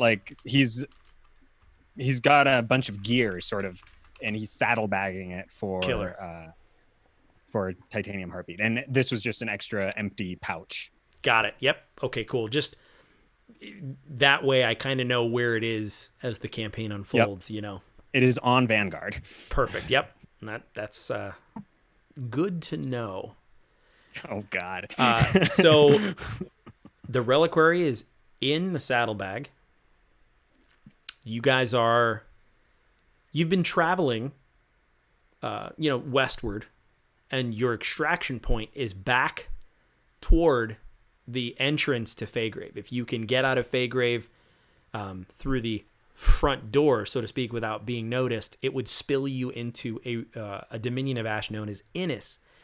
And your rendezvous point is right there at the beginning of Innis, or maybe even on the border between Feygrave and Innis. So you're looking to kind of get across enemy lines with this thing now. Got it.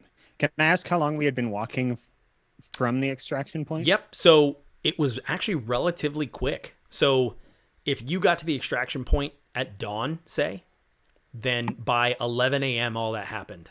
It has only been a matter of a couple of hours. You just happened to luck right into it, and with Shining Past's ability to see that trail, it helped quite a bit, and you just got lucky So within a few hours of walking. So it's probably midday now.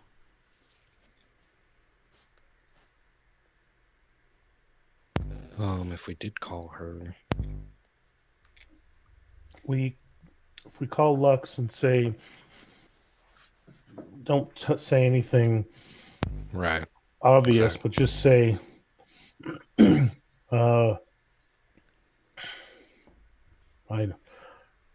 what's mission accomplished, package acquired, something like that.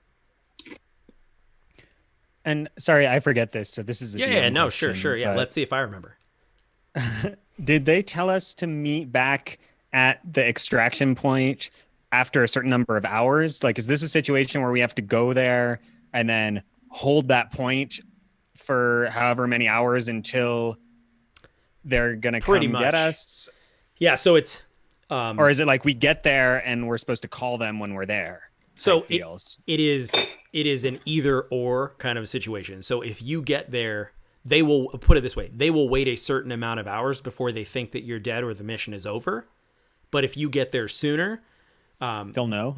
Well, you can call them and they can get you sooner. So they'll stay within a distance that's safe. The Copper Sun being like this sort of floating, flying city, but they don't keep it in plain sight. But okay, they can essentially send those. There are a bigger version of these things called Titan rings. So you have Titan bands, which are the communicators. Titan rings are these sort of teleporters that have an A and a B. So you can't just teleport anywhere. If you have the mate to the Titan ring, then essentially, then you can go there. So what they'll typically do is someone will be waiting for you with a Titan ring to get you all back on there. But that person's not going to just, right? So that's typically how they do it. So that person can get to you quicker if you show up quicker, but they're supposed to basically patrol the area with the Titan ring, keep it safe. Okay. Right? So it's usually like so a we're higher meeting level. A contact with a Titan ring. Correct. And we're going to calm them when we get to the extraction point. Correct. And be like, hey, we're here. We're here, come get or us we're with the Titan close. Exactly. And Yeah. and we can even say, like, I don't have any literal code words and things, but I would assume that there would be some sort of code speak, because there is code speak in the Undying Light background, the actual background. There's like a kind of code speak. You would all know it because you're all Undying Light. So I would hand wave that in terms of like how you could communicate and make that part pretty seamless once you were close enough for that to be an issue, if that makes sense. Awesome. And one more question. Sure, I think yeah. right before the big ghost fade, you mentioned that you were searching the bodies of the marrow, right? Yes. Yeah. Did you find anything? So here's the way that we can do this. So these marrow are equipped for being in Feygrave. So they're not as well equipped as marrow you might find in a metropolitan outpost, right? But they definitely have some pretty nice gear. So you can take essentially anything off their bodies that you want and would want to carry. So I can give you some examples of that. So they have these really nice short swords. Like, they're very specific. They have this sort of like rippled black edge, so people would know that you're carrying a marrow sword, but that's okay. So any of their weapons, if you want to take their armor, like they have all their armors made out of this stuff called bone plate, which is like a lightweight alloy, goes for a lot. You could take the classic helm and veil. They all carry a short sword and a dagger. So any of We that could also stuff, disguise ourselves Sure. if we wanted to pretend to be marrow. you That'd could be kinda totally do that. So all of it's fair game. And I will let you take whatever you want. And as long as you just, I'll even say this, you don't have to tell me immediately, but narratively, if there's something you want to take now, tell me and we'll just jot it down. And then if you think of something later that made sense for you to have taken, you have empty saddlebags. Like, I'm not going to rules lawyer you to be like, well, you never said you took the dagger, I'll take the armor and put it on. Sure. There's 3, right? Yeah. Wait, including the one that I'm too small. I can't destroyed? wear it. Well, and I was going to say, I so mostly destroyed. the one that you destroyed, it's definitely resilient armor. So it's plated. So you can easily So the way that it works is that there are these plates that fit over sort of leather under. So because their uniforms are far less manicured and what's the word I'm looking for? Regulation. Because they're out here in Feygrave, you could probably pass off, even if you just kind of like strapped it on, wipe the blood off, maybe wiped a little mud. It's fairly passable out here. One thing that I will warn you of, if you do put on that specific armor that had the wooden overlay, that looks like someone. That's definitely someone's armor. So if I saw you wearing someone's armor that I know, that one is way more noticeable. Does that make sense? So now, the question is anyone taking his armor? And if not, I'm going to do something. I'm taking generic one. And Ghost Fade? I'm think that if we can take at least the 2 generic ones, that one of us should. Okay, so what Titan Dust is actually going to do, he pulls out a knife. Let me see if I have the description of it. He pulls out. It looks like a pocket knife that unfolds, and it is just horribly rusted, which sharp contrast to that battle axe that he has. And he holds it up to his chest. He says something. You can't quite hear him. What he says it in Holeth, the Holeth language. And he starts removing parts of the armor as like a souvenir. Like maybe one of the remaining wooden plate. It looks like it's as a souvenir. Yeah, That's cool. absolutely. Yep. So while these guys are doing that and getting all their armor and stuff put on, all this armor is too big for me. Sure. But Titanium Heartbeat would actually go back to the other clearing where the sort of young guy who wasn't really a marrow got shot. Yes. And he would actually search his body, and he'd be looking in particular for any sort of memento or something that this guy would carry around that maybe he could recognize and maybe hopefully bring back to someone. Yeah, that's fantastic. So the people that you're talking about, so anyone who comes into Feygrave and is basically picks up a sword and tries to fight alongside with the marrow, they call them troublemakers. So they're like you say, non-marrow who come in here. So this troublemaker, that's actually super clever, and I hadn't thought of that or prepared for it. So the way I'm going to handle that is, why don't you give me a D100 roll, and I will go to the mementos and trinkets table that we have in the book, and then that's so cool. We'll figure out exactly what it is. So just roll me a D100 and let me know what you get, and we'll figure this out. 67. So a 67 is, I love bookmarked PDFs. Thank you, Matt Click and Michael Barker. Okay. It says it's a keg, but that seems a little big. So I'm going to make it a whatever container you want of impossibly strong fire-kissed ale from the very, very distant region of Varnholm. Whoa. So I've got like a tankard. Like a tankard, and it's maybe like a growler or something where it's like sealed. Yeah. You know, with that kind of like the 2 clasps that come on top. Maybe there's even like a wax seal or something on it, but you see that sort of like Holmir script, and you can just smell the stuff from like, it must have been in his bag, and you can just kind of like smell the potency of this sort of almost smoky smelling fire-kissed ale, almost like a scotch. Awesome. Yeah. And I would actually kind of look back, and I think that he would have maybe stormed off a little bit after that argument that they had had. And he would open it up and take a swig, calm his nerves, and sort of seal it back up, stick it in a saddlebag. And when he comes back to the rest of the group, he's looking a little calmer after his explosion, and comes back sort of with a, hey, did anyone get hurt in that fight? Yes, I was about to ask that too. You guys can tell that Titan Dust is injured, but he doesn't say anything. I can take this one. Very well. All right. I go up and lay my hands on top of the wound. And how many points were you down? 7? You are now at max. That was Nice. me.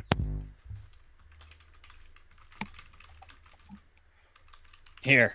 And he holds out to Titan Dust the ale.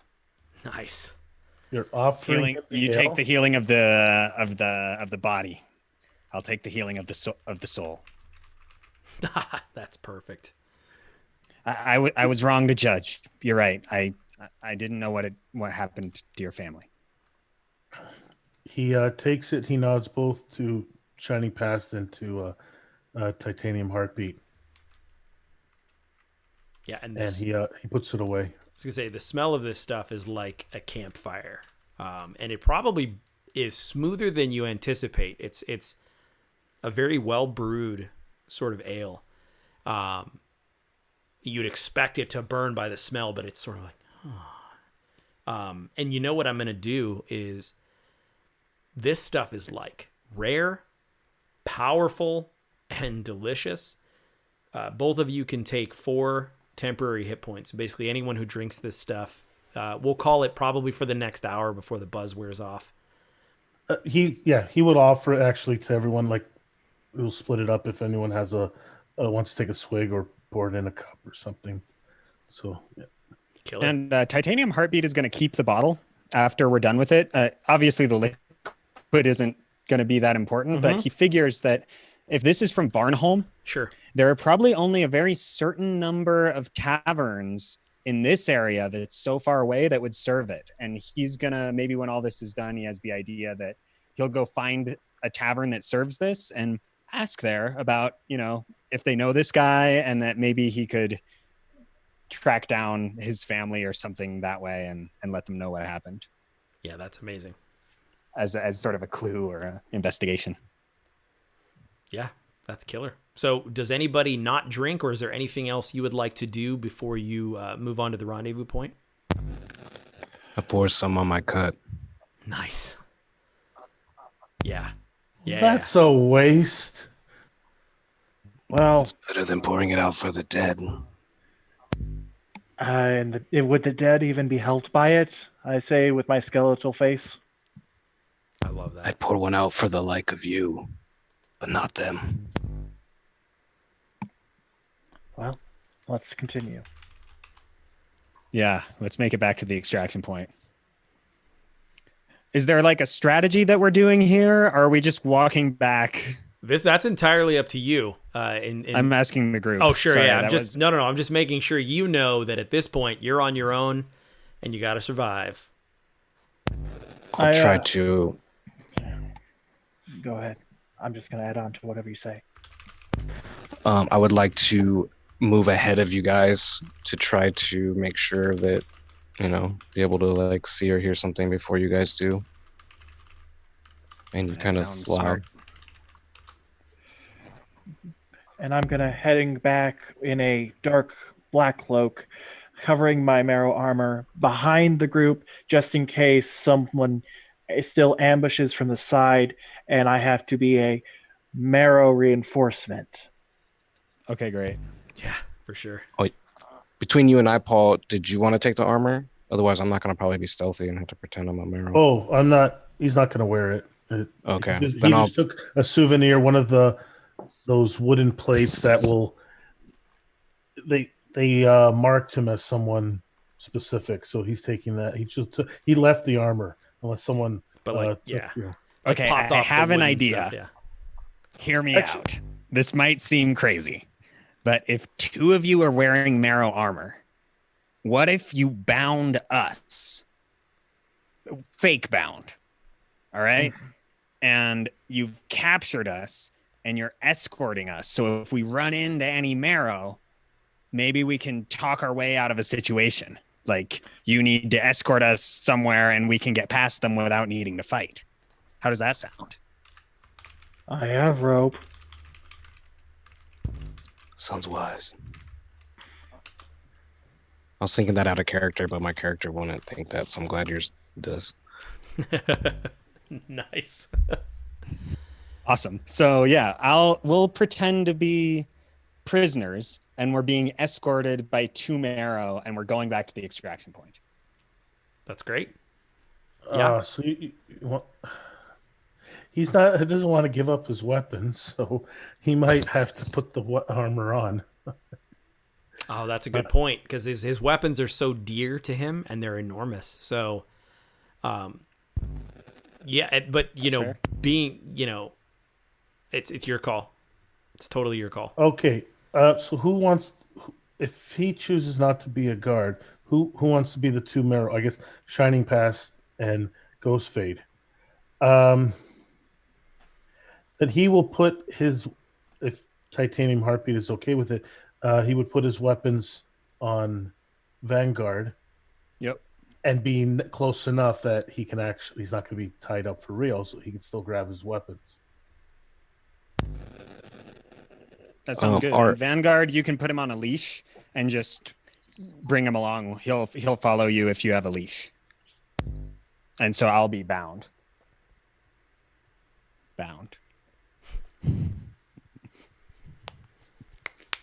All right. That's our strategy. That's great. We go. No, that's Could fantastic. possibly go wrong. Right. Yeah, the Titan Dust pulls off his helmet.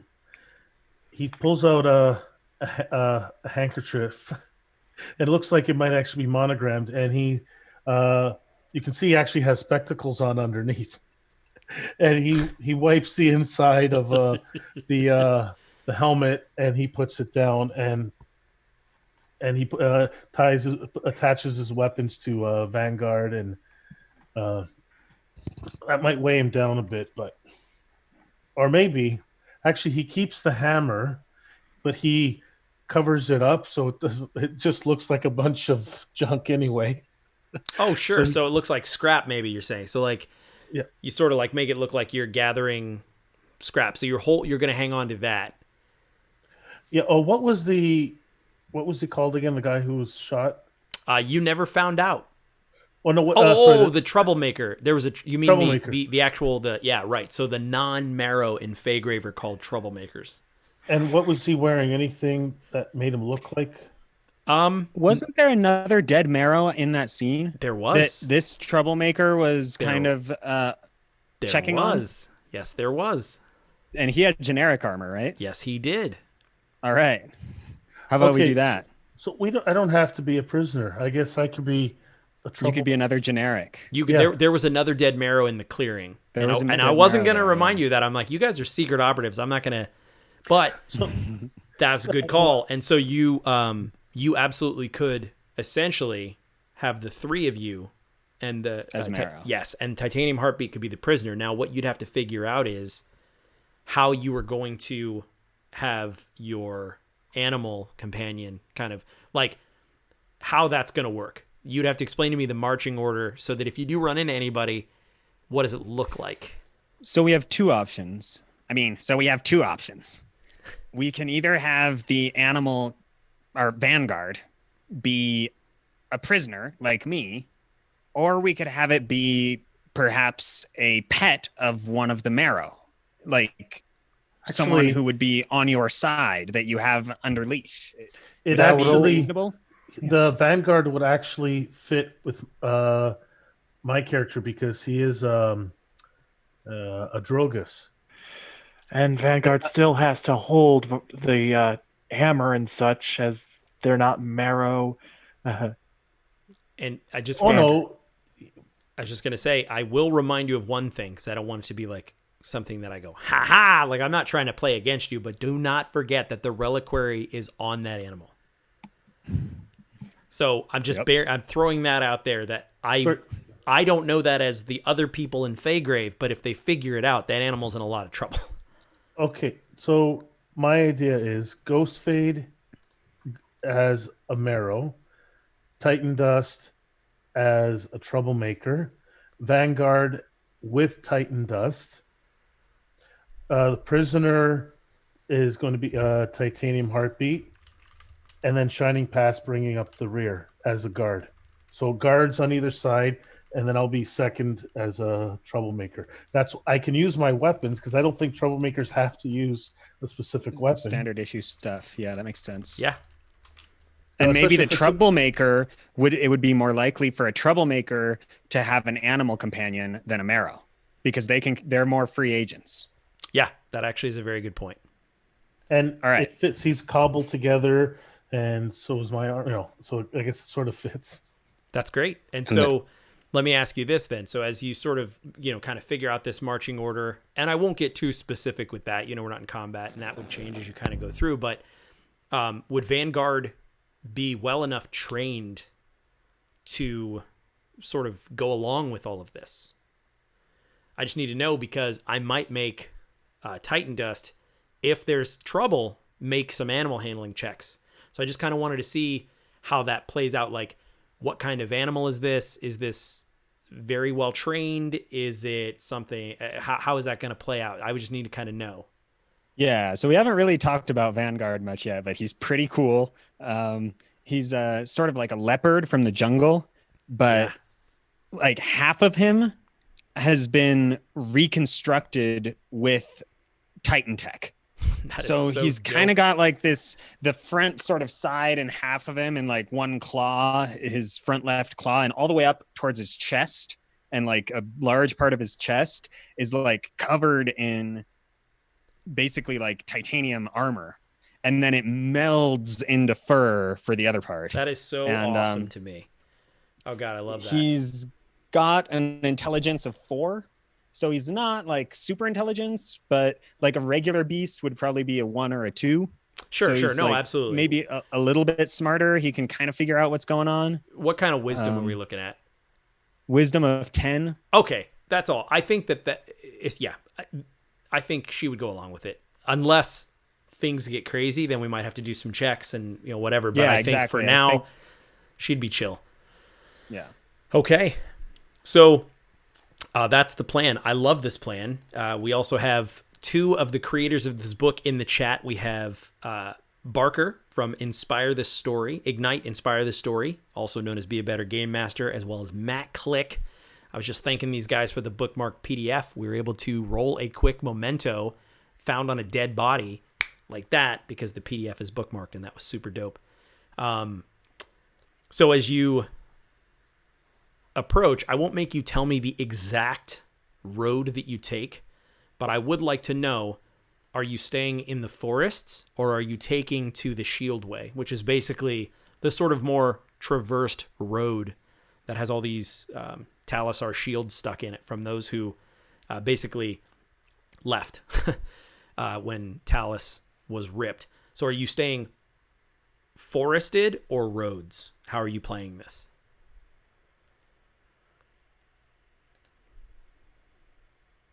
It would probably be wise to do the road since we're pretending to be Marrow, right? That's what I would say. It increases the odds of us coming upon people, but it increases the validity of our story if we do come across people. Because if we're hanging out in the forest, it might not be that believable, but we're less likely to run into trouble in the forest. So I can deal with it. I'll talk to anyone who comes by that we don't want to kill. He says with his fingers road crossed. it is then. Hey, I'm proficient in intimidate and persuasion. Oh, I'm sure you're good at it, but so far your murdering ways have far outweighed your silver tongue. That's all I'm saying. It's that you're like, no. I'll talk to him. You can't murder Marrow. I'll talk to him just like the last guys, the other last guys, not the ones I killed with my hammer in the face. No, but okay. All right, so we're taking the road. Road it is. Okay. So 1 hour passes. 2 hours. By the 3rd hour, you hear some footsteps. Coming around a corner, you see what you recognize as other Marrow. 3 of them.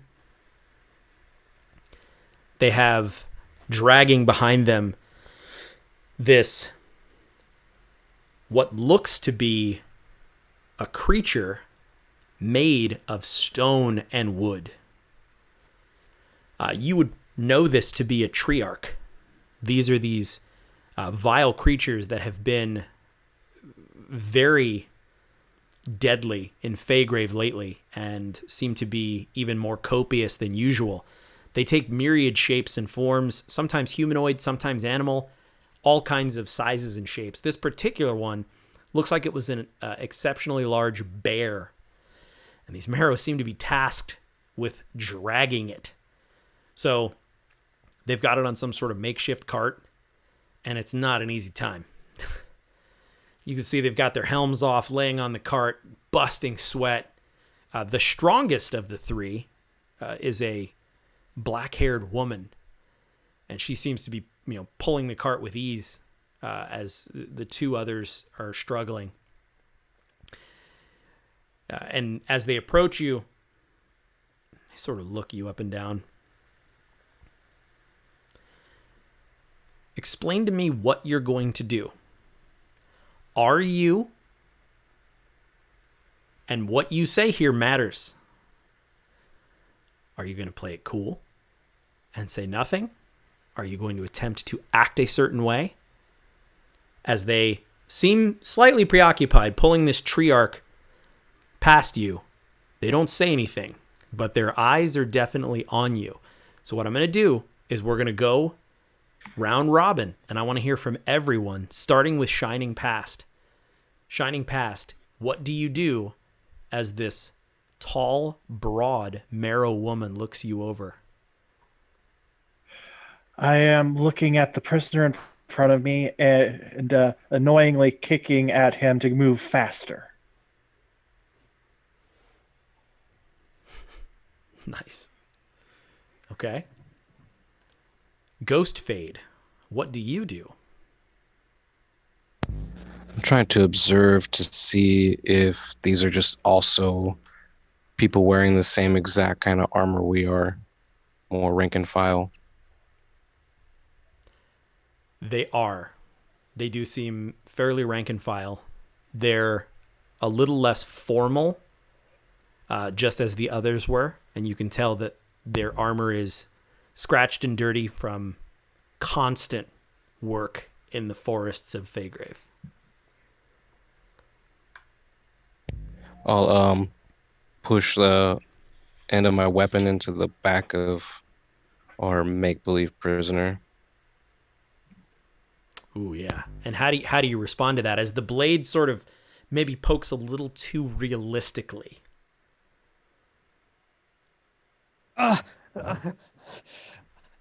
I stumble forward. I've still got my armor on, and I've got my helm closed.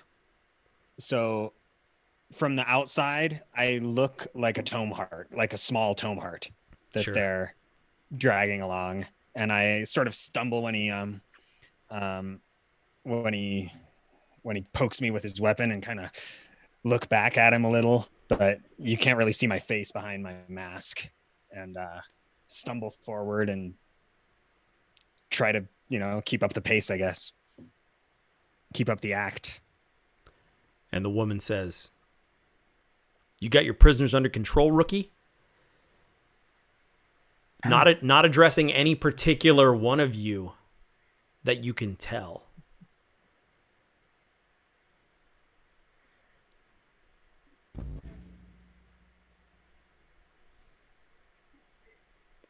I'll chuckle.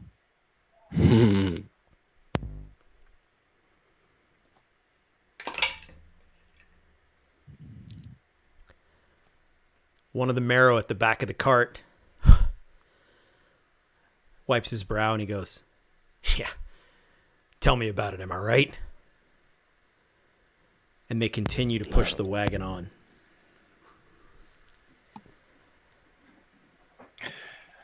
As they're getting out of earshot, I call out, "That might be us next week." Actually, Titan Dust might do something. He was here probably a few weeks ago, maybe a month, and he fought one of these creatures.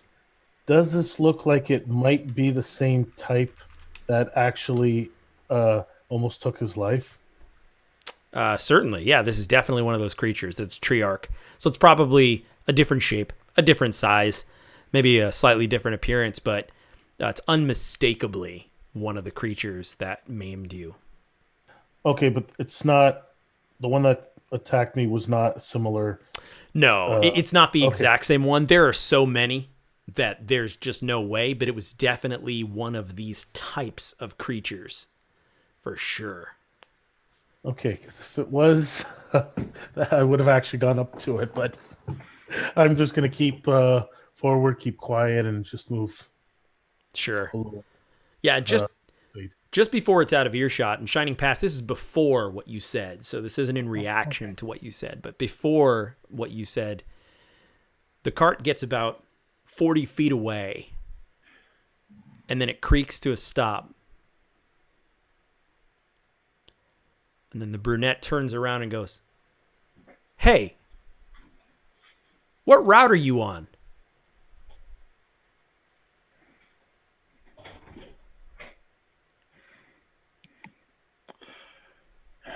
And I call out the name of this road. Okay, what I want you to do, if you choose to do that, what I would like you to do is and I will let you tell me which one, but I'm going to need a check from you, right? So whether that is if you're going to try to intimidate, or if you're going to try to actually use persuasion or performance or deception, I will need some sort of check, though. Yeah, deception or persuasion, they're the same modifier, and I'm using inspiration. Perfect. Yep. 22. Okay. So as you say the name of the road, because this is particularly, like I said, this series of roads goes throughout all of Feygrave. It's called the Shield Way. It's eroded. It's in ill repair. It's flanked on both sides by these discarded shields of those who left Feyhold. It's overgrown with moss and vines. The shields are grim reminders of better days, right? But it's frequently used by the Marrow, other factions, and when you say that, when you just say the name of the road, it strikes a chord with this Marrow, like, yeah, just like every day. Anyway, have a good one. And she turns and they start dragging that Treyarch. And they're gone. And as they leave, shining past, you say what you had mentioned, which was, that might be us.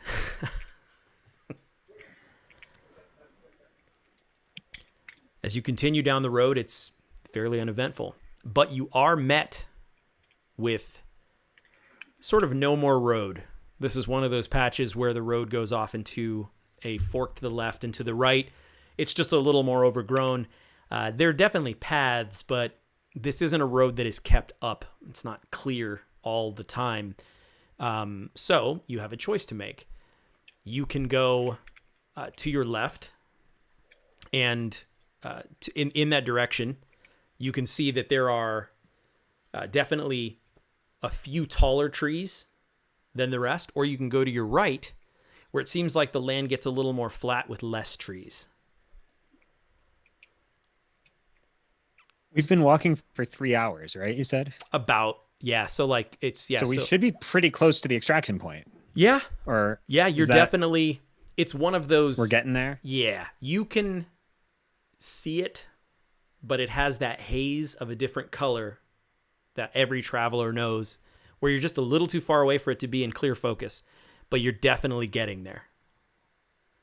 So you can see it. Not exactly, but you can see where you're supposed to be. Either way will get you there. Like I said, on the left is just higher, thicker trees, and on the right is sort of lower, where there are definitely still plenty of trees, but it is not quite as reaching.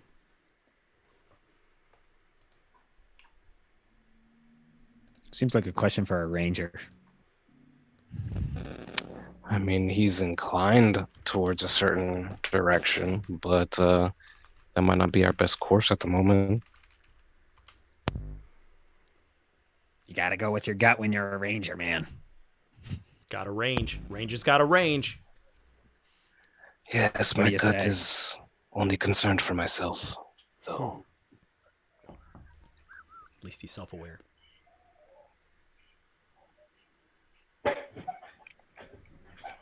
Do we continue our game? Or ditch this and go? Let's keep it up for like 30 more minutes. I'd say to the left if you really want it.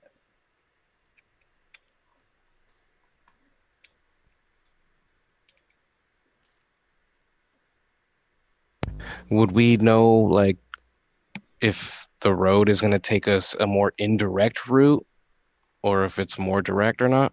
Sure. So you can bet that either way will either lead you to another portion of the Shield Way, or there are other roads that were there when Talus was there, this life tree called the Fenral Paths. And so those are also essentially, either way, you will likely find some sort of path, some sort of clearing, some sort of opening that will allow you to, and I said Fenral Paths, I meant Tenral Paths. Basically, you don't know which particular way will lead there, but it's, you know Feygrave well enough to know that you'll either hit the Shield Way or these old sort of sylvan stone streets that were built by the Talisar. So either way, you're probably going to find a path. It's not that one way is going to be necessarily more treacherous in terms of the terrain, just a matter of maybe what threats lie ahead. Do you know, like, if maybe you could make a survival check or a nature check or something like that to be able to extrapolate a little bit more information from what you're seeing about what the difference might be between these paths? Yeah, I would totally allow that if you're down for that, Ghost Fade.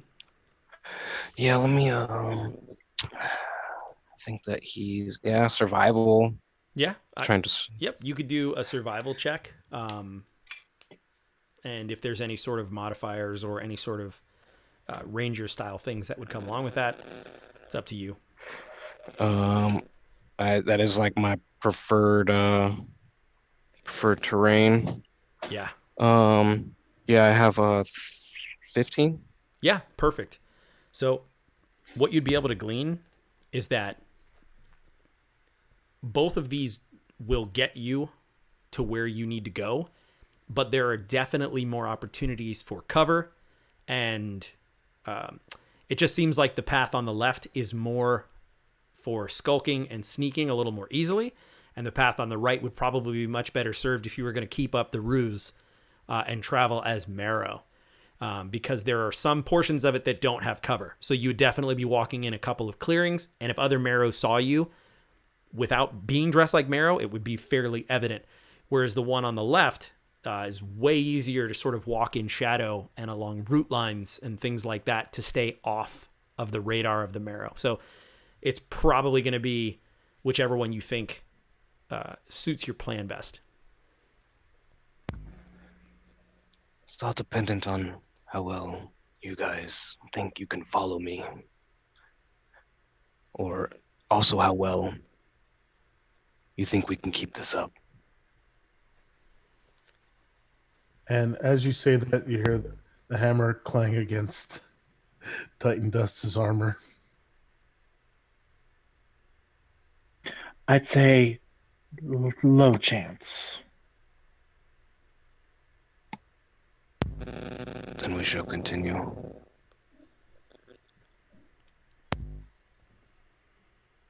All right. I hope we think have that means we're heading another plan left to get past anyone else that has better questions.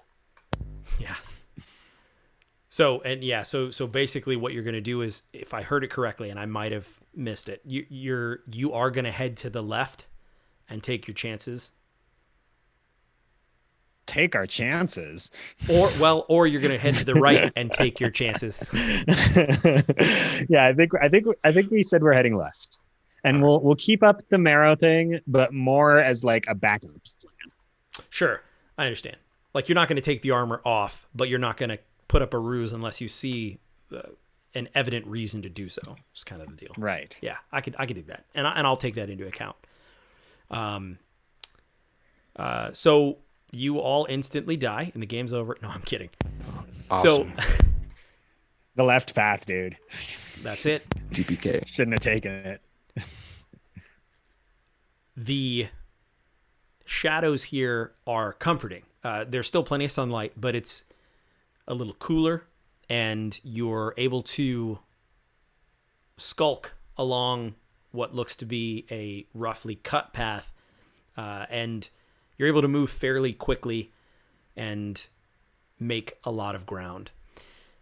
So as you continue, a shadow flits in the trees above.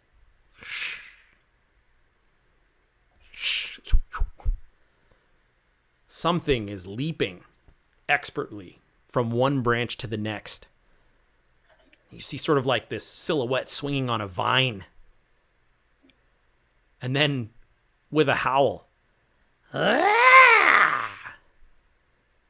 this creature leaps into an acrobatic tumble and lands with a bit of a Baroque flourish on this leaf-strewn forest floor.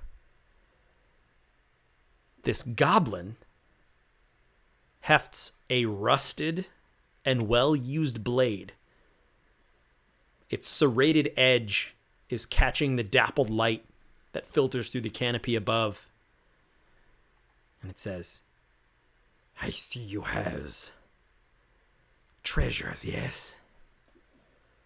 With a yellow-toothed sneer. "You gives to me. Always have a problem, yes?"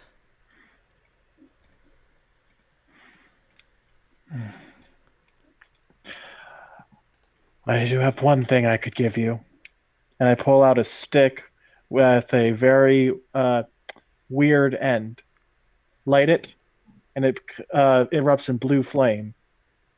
And the scenery around us changes. As I hold out my memento that shows the desolation instead of the surroundings. Oh, wow. So the desolation. Now, is this for everyone? Yes.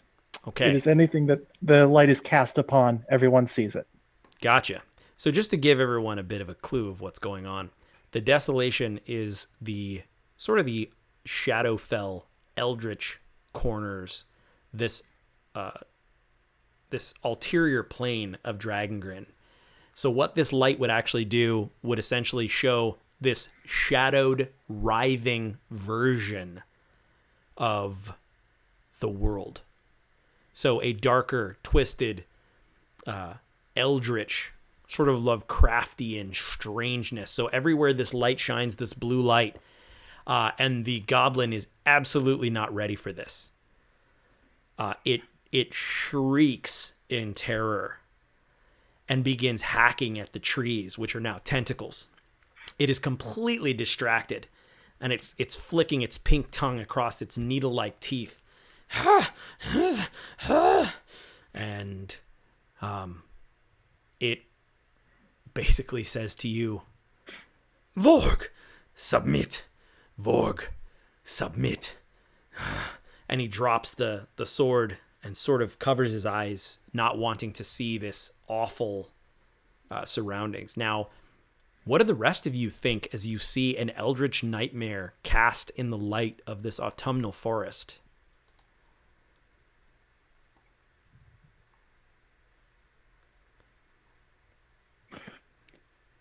I think Vanguard would be pretty freaked out and maybe start to like back up and like freak and look like he's getting ready to bolt.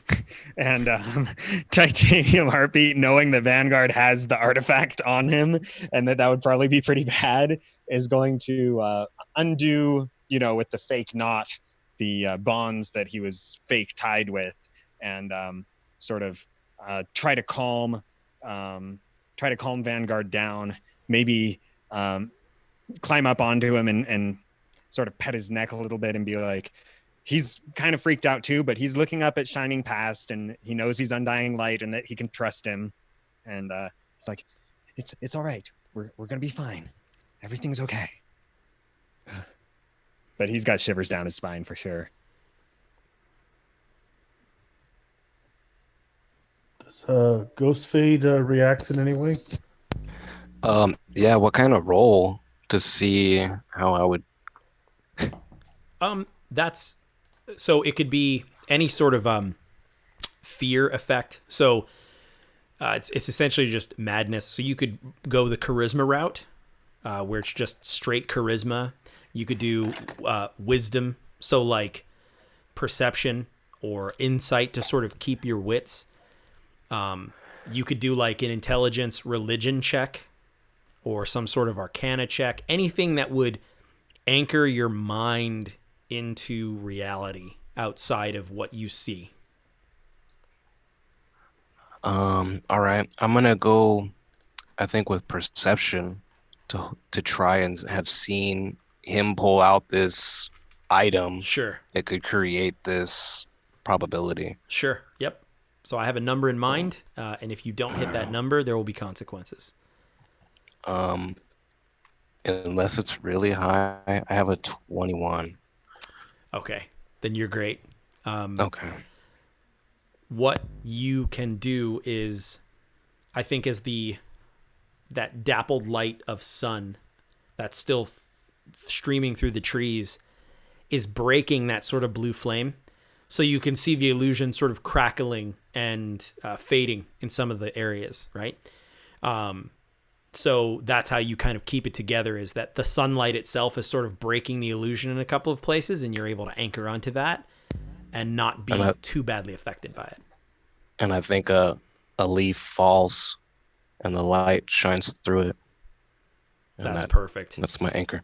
Yeah, that's great. And when the leaf falls initially, when it's not in the sunlight, it is this sort of strange flat object with teeth and this sort of mouth in 2 dimensions gnawing, and it's sort of like flitting like a slimy tentacle. And then as it hits the sunlight, you sort of see that it's backlit and it's this crisp autumn leaf. And then as it passes through that sunlight, it becomes that writhing piece again. And I think that you kind of get the idea. Titan Dust looks at it and says, and looks at everyone else reacting and say, just remember, I'm scarier. And it doesn't faze him at all. He's Stone Will from his, I guess it's me from a Drogus or a Dwarf. I can't remember which one, but yeah, it doesn't faze him at all. Yeah. I love that. I love that maybe that sort of writhing or eldritch leaf falls on your shoulder. You just kind of brush it off. And it's sort of like it makes a sound and you don't even care. Just kind of doing your thing. If there were an apple hanging from the tree that looked like a weird eldritch, pustule, you'd probably grab it and take a bite knowing it was an apple kind of thing. Oh, probably. So this goblin kneels before you. This was not his plan at all. And so what do? You are able to stay your minds, and you understand that this is an illusory effect for the desolation. But there's a goblin, sword dropped, bowing before you. I would take the rope that we were using to fake tie me up. Sure. And maybe toss it to Shining Past, who seems to sort of be in control of the situation, and maybe time to use this for real, eh? I'll Can't have give this him one the causing choice. trouble. Yeah, I'll give him the choice. And I walk up, torch in one hand, rope in the other.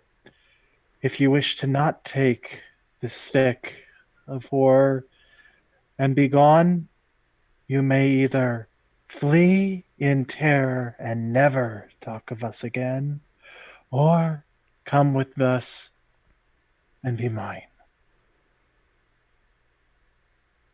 And at that, I think he's surprised that there's an option, and he sort of looks at all of you. Vorg can go free?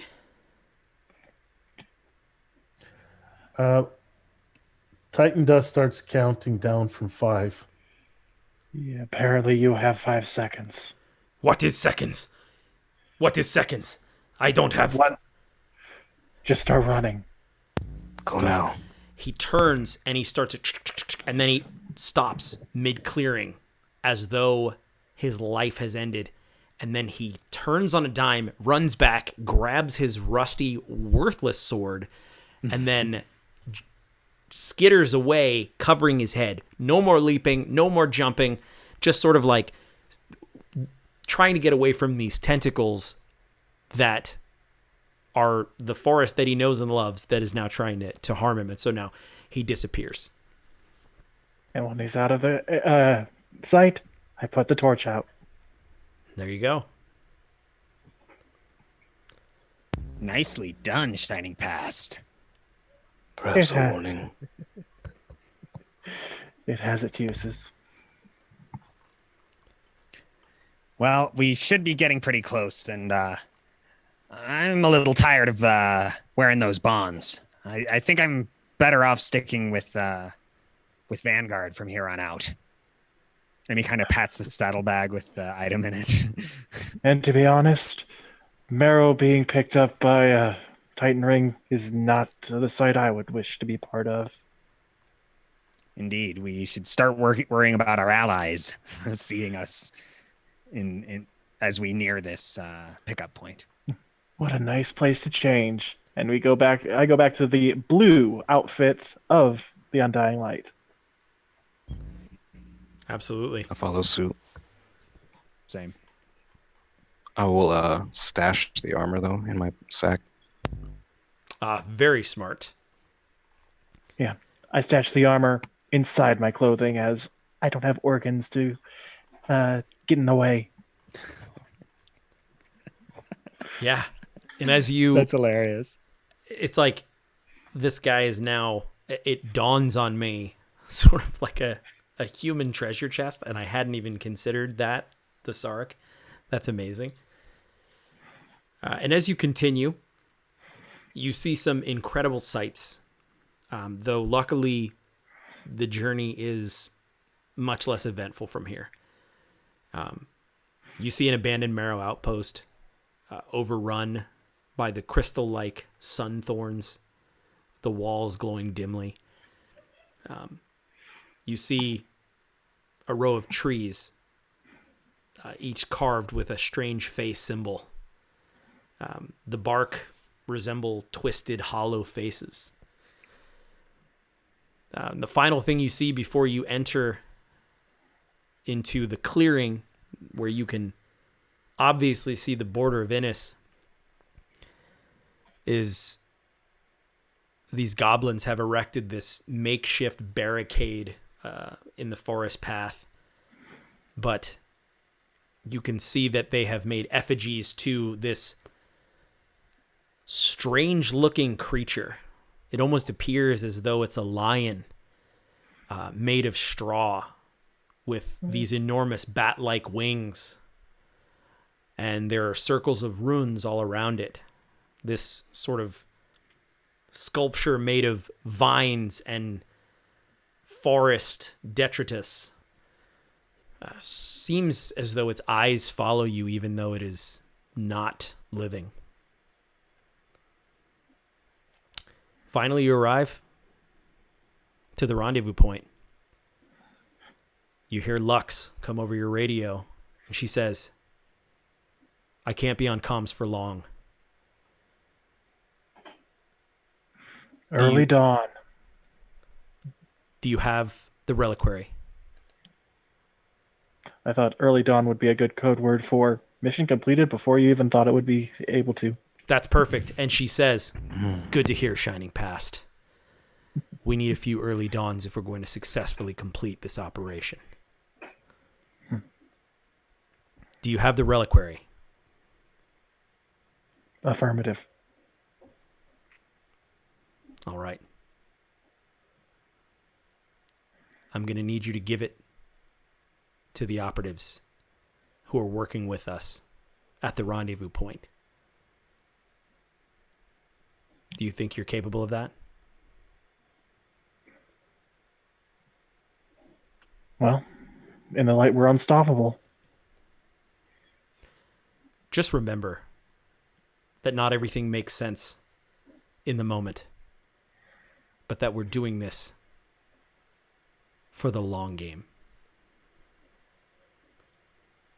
I live my life every day and with that in mind.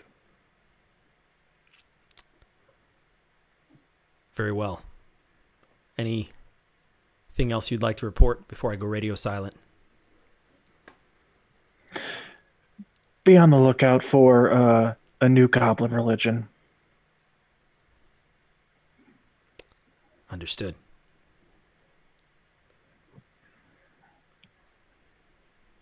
So, to be clear, whoever meets us in this clearing, we give the reliquary to them. They will have a code word. That code word is Typhonrender. If they know the code word, they're with us. If they don't, kill them. Understood.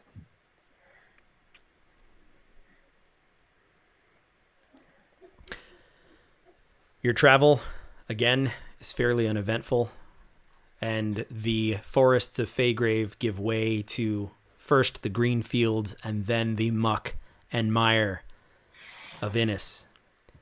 Once beautiful rolling hills, you know Innis is now terraformed into these swampy wastelands by the Mogtarok orcs. They reshape the land using the bleak, forging their own new empire, gifted to them by the Dismembered Lord. The rendezvous point is not difficult to find, but it is out of the way. And the people that you see standing there are surprising indeed. Ahead of you, you see two enormous orcs with bones protruding from their forearms, their knees, their chests, and even their head. You know that these are the Mogtarok orcs that spend time in their healing pits to make them stronger and stronger still. From behind these two orcs steps another.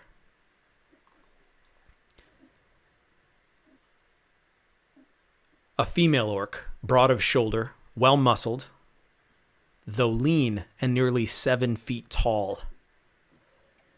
A thick mane of dreadlocks sprouts from her head, framing her wide-set eyes and the small tusks that jut from her bottom lip.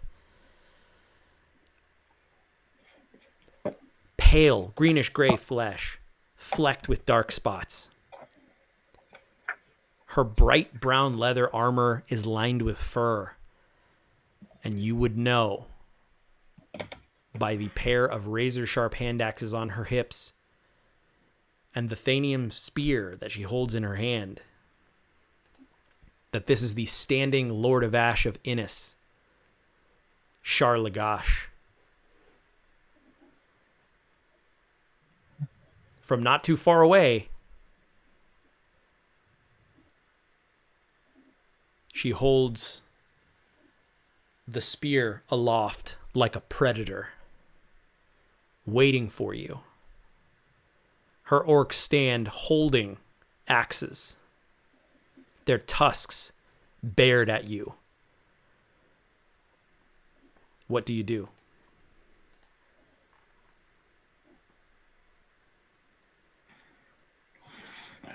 I walk forward and ask, "What's the weather like today?"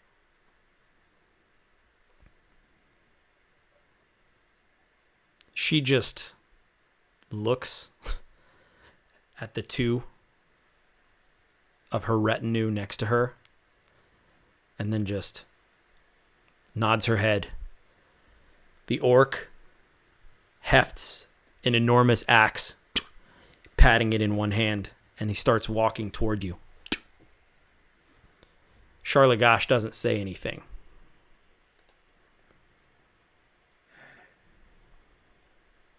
Words matter, ma'am. Words matter. I draw my sword. Charlagash spits into the mud.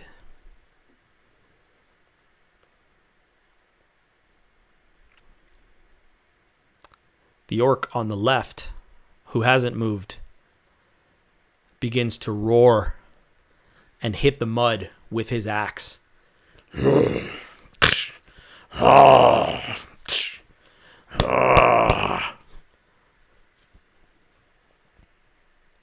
Charlagash thumbs the axe on her hip.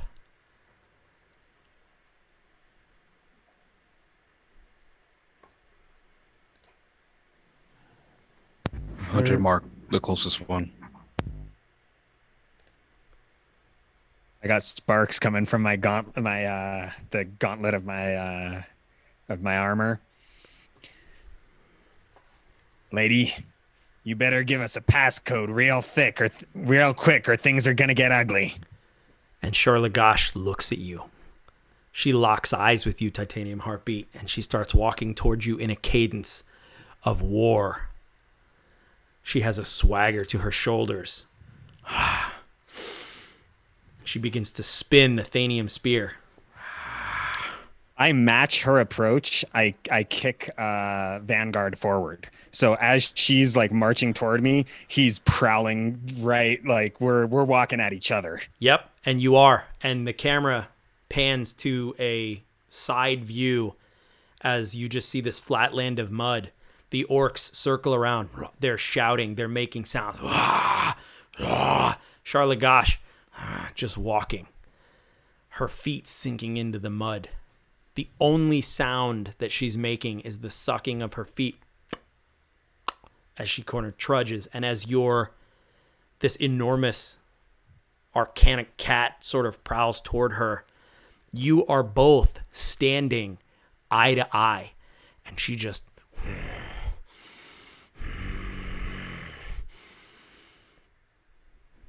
This whole time, Titan Dust, he undoes his hammer, Titan's mallet, but puts it down, and well, he can't really lean on it because it's so tall, but he puts it down and he's just casually watching everything, but he makes no move. Actually, no, he does. He swings it and tries to intimidate them. Sure. Give me an intimidate roll. And maybe if I could assist, absolutely. Like I would stare back at her and say, Lords of Ash are falling like flies these days, lady. Hit me with your best shot.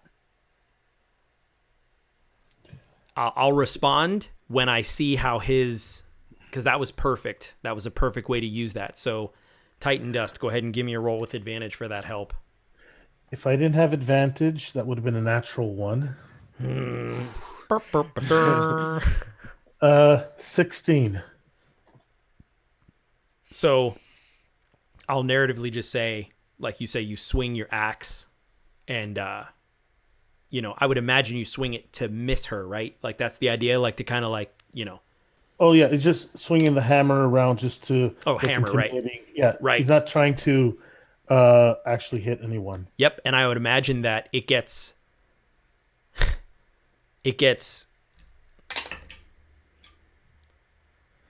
dangerously close to her face and she doesn't move, but she does look at you. And between the swinging of the hammer and between your words, your biting words, your cutting words of bravery, she smiles. And then the orcs start to descend as well. And they're hefting their axes, and they're hitting, and they're pounding, and they're shouting louder than ever. One of them in a constant scream, a din of ferocity, as the words that leave her lips are Oshta. Do any of you speak any other languages outside of Common?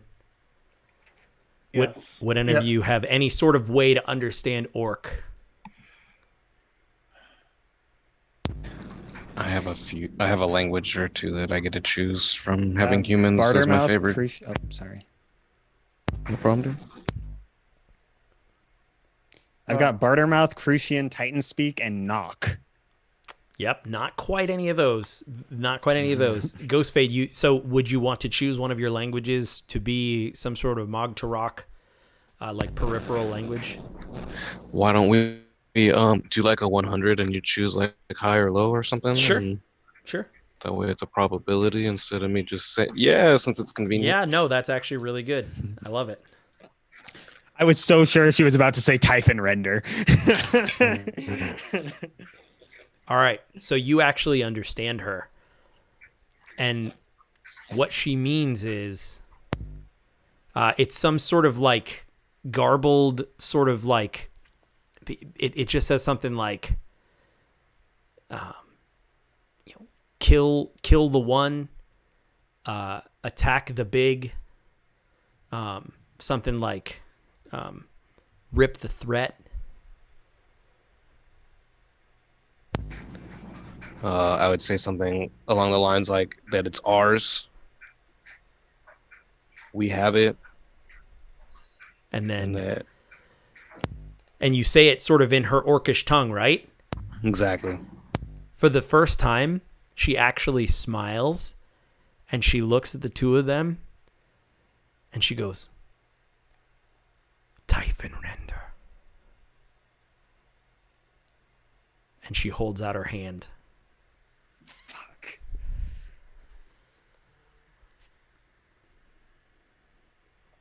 What do you do? If no one makes a move, I will go up and pick up the quiver, and I will walk up to her and I said, I knew I liked you. And I hold it out. And she takes it and she holds it in the air and she shows it to the others and they continue to shout and scream and they all just turn and start like walking away in a triumphant sort of like war dance, just kind of paying you no mind. Think about it. It makes sense. Hide a relic with one that's already lost.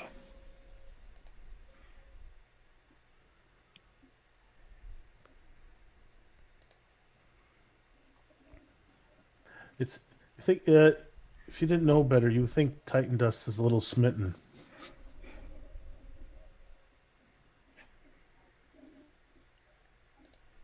And you hear Lux come over the comm and say, all right. Mission accomplished. Come on home. And unless there are any final scenes or words, I'll give everybody one last kind of thing. If you want to just say or do anything or have some sort of denouement. But if not, that's where we'll end it.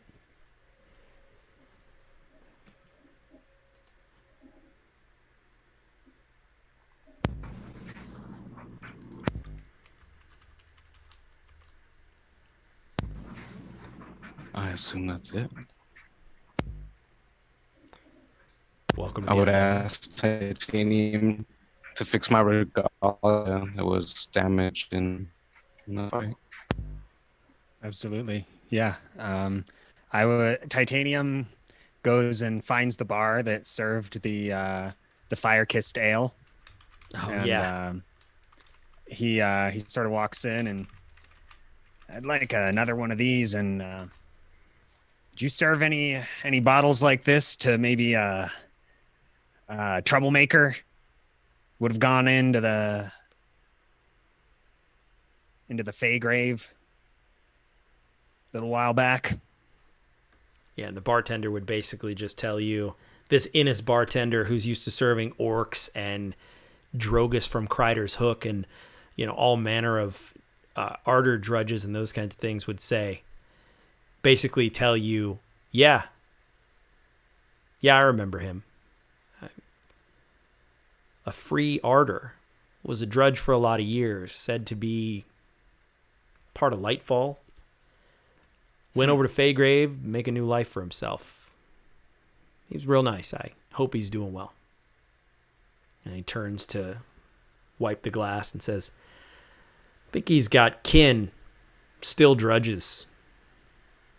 But Kreider's Hook would know about that. Sort of spits in the glass, and we kind of zoom out. We see Innis. We see maybe like the four of you walking in separate directions. Yep. And that's where we'll end it. Welcome to the Undying Light, everybody. Woo! Well done. Thank you all for hanging out in the chat. That was absolutely amazing. Thank you so much, Hellmage, Keel, Adam, the Mapronomicon, those of you who are still with us, Emmanuel. Just thank you, everybody. Thank you to these wonderful players. And we will go round robin, and I will let, if you would like to say anything in closing, you may. You do not have to feel pressured to do this. I'll use your code names. Shining Past. Not really. Just thanks for having me. This is fun, and I do want to play online more. Absolutely, man. Welcome to the fold. Titanium Heartbeat. Oh, that was awesome. Thank you so much, guys. Thanks, Tim, for putting this on. I can't wait to see some of the other missions and how they go. You can find me on the Absolute Tabletop group. I'm on there pretty often, just hanging out and commenting on stuff. So I'll catch you there. I don't have any D&D related YouTube channel or anything, but I do have a music related YouTube channel. Sure, so plug away, man. If you want to look me up, Alex Brady on YouTube, you can see me playing some guitar riffs and singing some songs and whatnot. Super awesome. Yeah, go check out Alex. That would be rad. Killer. Titan Dust. Thanks, Tim. That was a great intro to Dragon Grin. There's just so much more lore I need to digest before I run something, but I hope one day I can run something in this. And if anyone is interested, I have a channel called The Raven Rolls. I have a few a live stream, live plays on there if you're interested. And just having a lot of fun. Titan Dust was almost 100% rolled randomly, and I recorded it on my channel. And I would never have made this character, but I'm glad I did. Me too. Because I'm having fun with him. Sometimes it's good to play a character that's different than what you would normally play, and this setting has just so much. It's so different than 5th edition, like so much nuances to the character that just add to the role playing, to the story, and just also give so many ideas and everything. That's why it was too much to take in. That's why random character was probably the only way. Understood, man. But it was a lot of fun, and thank you again for running. Absolutely. Yeah, so check out the character creation on Paul's channel. It's The Raven Rolls, and it was actually really fun to watch that sort of come to fruition. Finally, Mr. Ghost Fate himself. Thank you, Tim, for running. Always a pleasure. I like coming back to Dragon Grin. It was a little different iteration now, and it's more fully fleshed out, and it's awesome. I like to see where it's coming along the ways. The main thing I wanted to plug, if anyone for some reason got here from without knowing what Absolute Tabletop is, you could find, I believe, all of these fine gentlemen here, and you can find games like this that you can play in, or maybe even run your own. So if you haven't found it yet, please do come by and check us out at Absolute Tabletop. And thank you again for you guys' time. Killer. That's awesome, man. Thank you very much. And I am Tim. I am one of the founders of Absolute Tabletop, and we make all kinds of RPG books. If you liked what you saw here in Dragon Grin, like I said, you can go to absolutetabletop.com and get a 75-page character creation document 100% free. And I'm also, of course, part of Tabletop Terrors. And so maybe we'll do some sort of retrospective on how I prepped or some of those kinds of things. But this has just been absolutely amazing. Thank you all. And of course, I have to end with a Tabterian toast. May you mend the first break. May you kill the first snake. And may you conquer. May you conquer everything you undertake. That you undertake. Slancha. I drink. Oh, nice. Yeah, Slancha. Thank you all. Slancha. This has been amazing, and we will do it again soon. So, until next time, everybody, stay safe, stay healthy.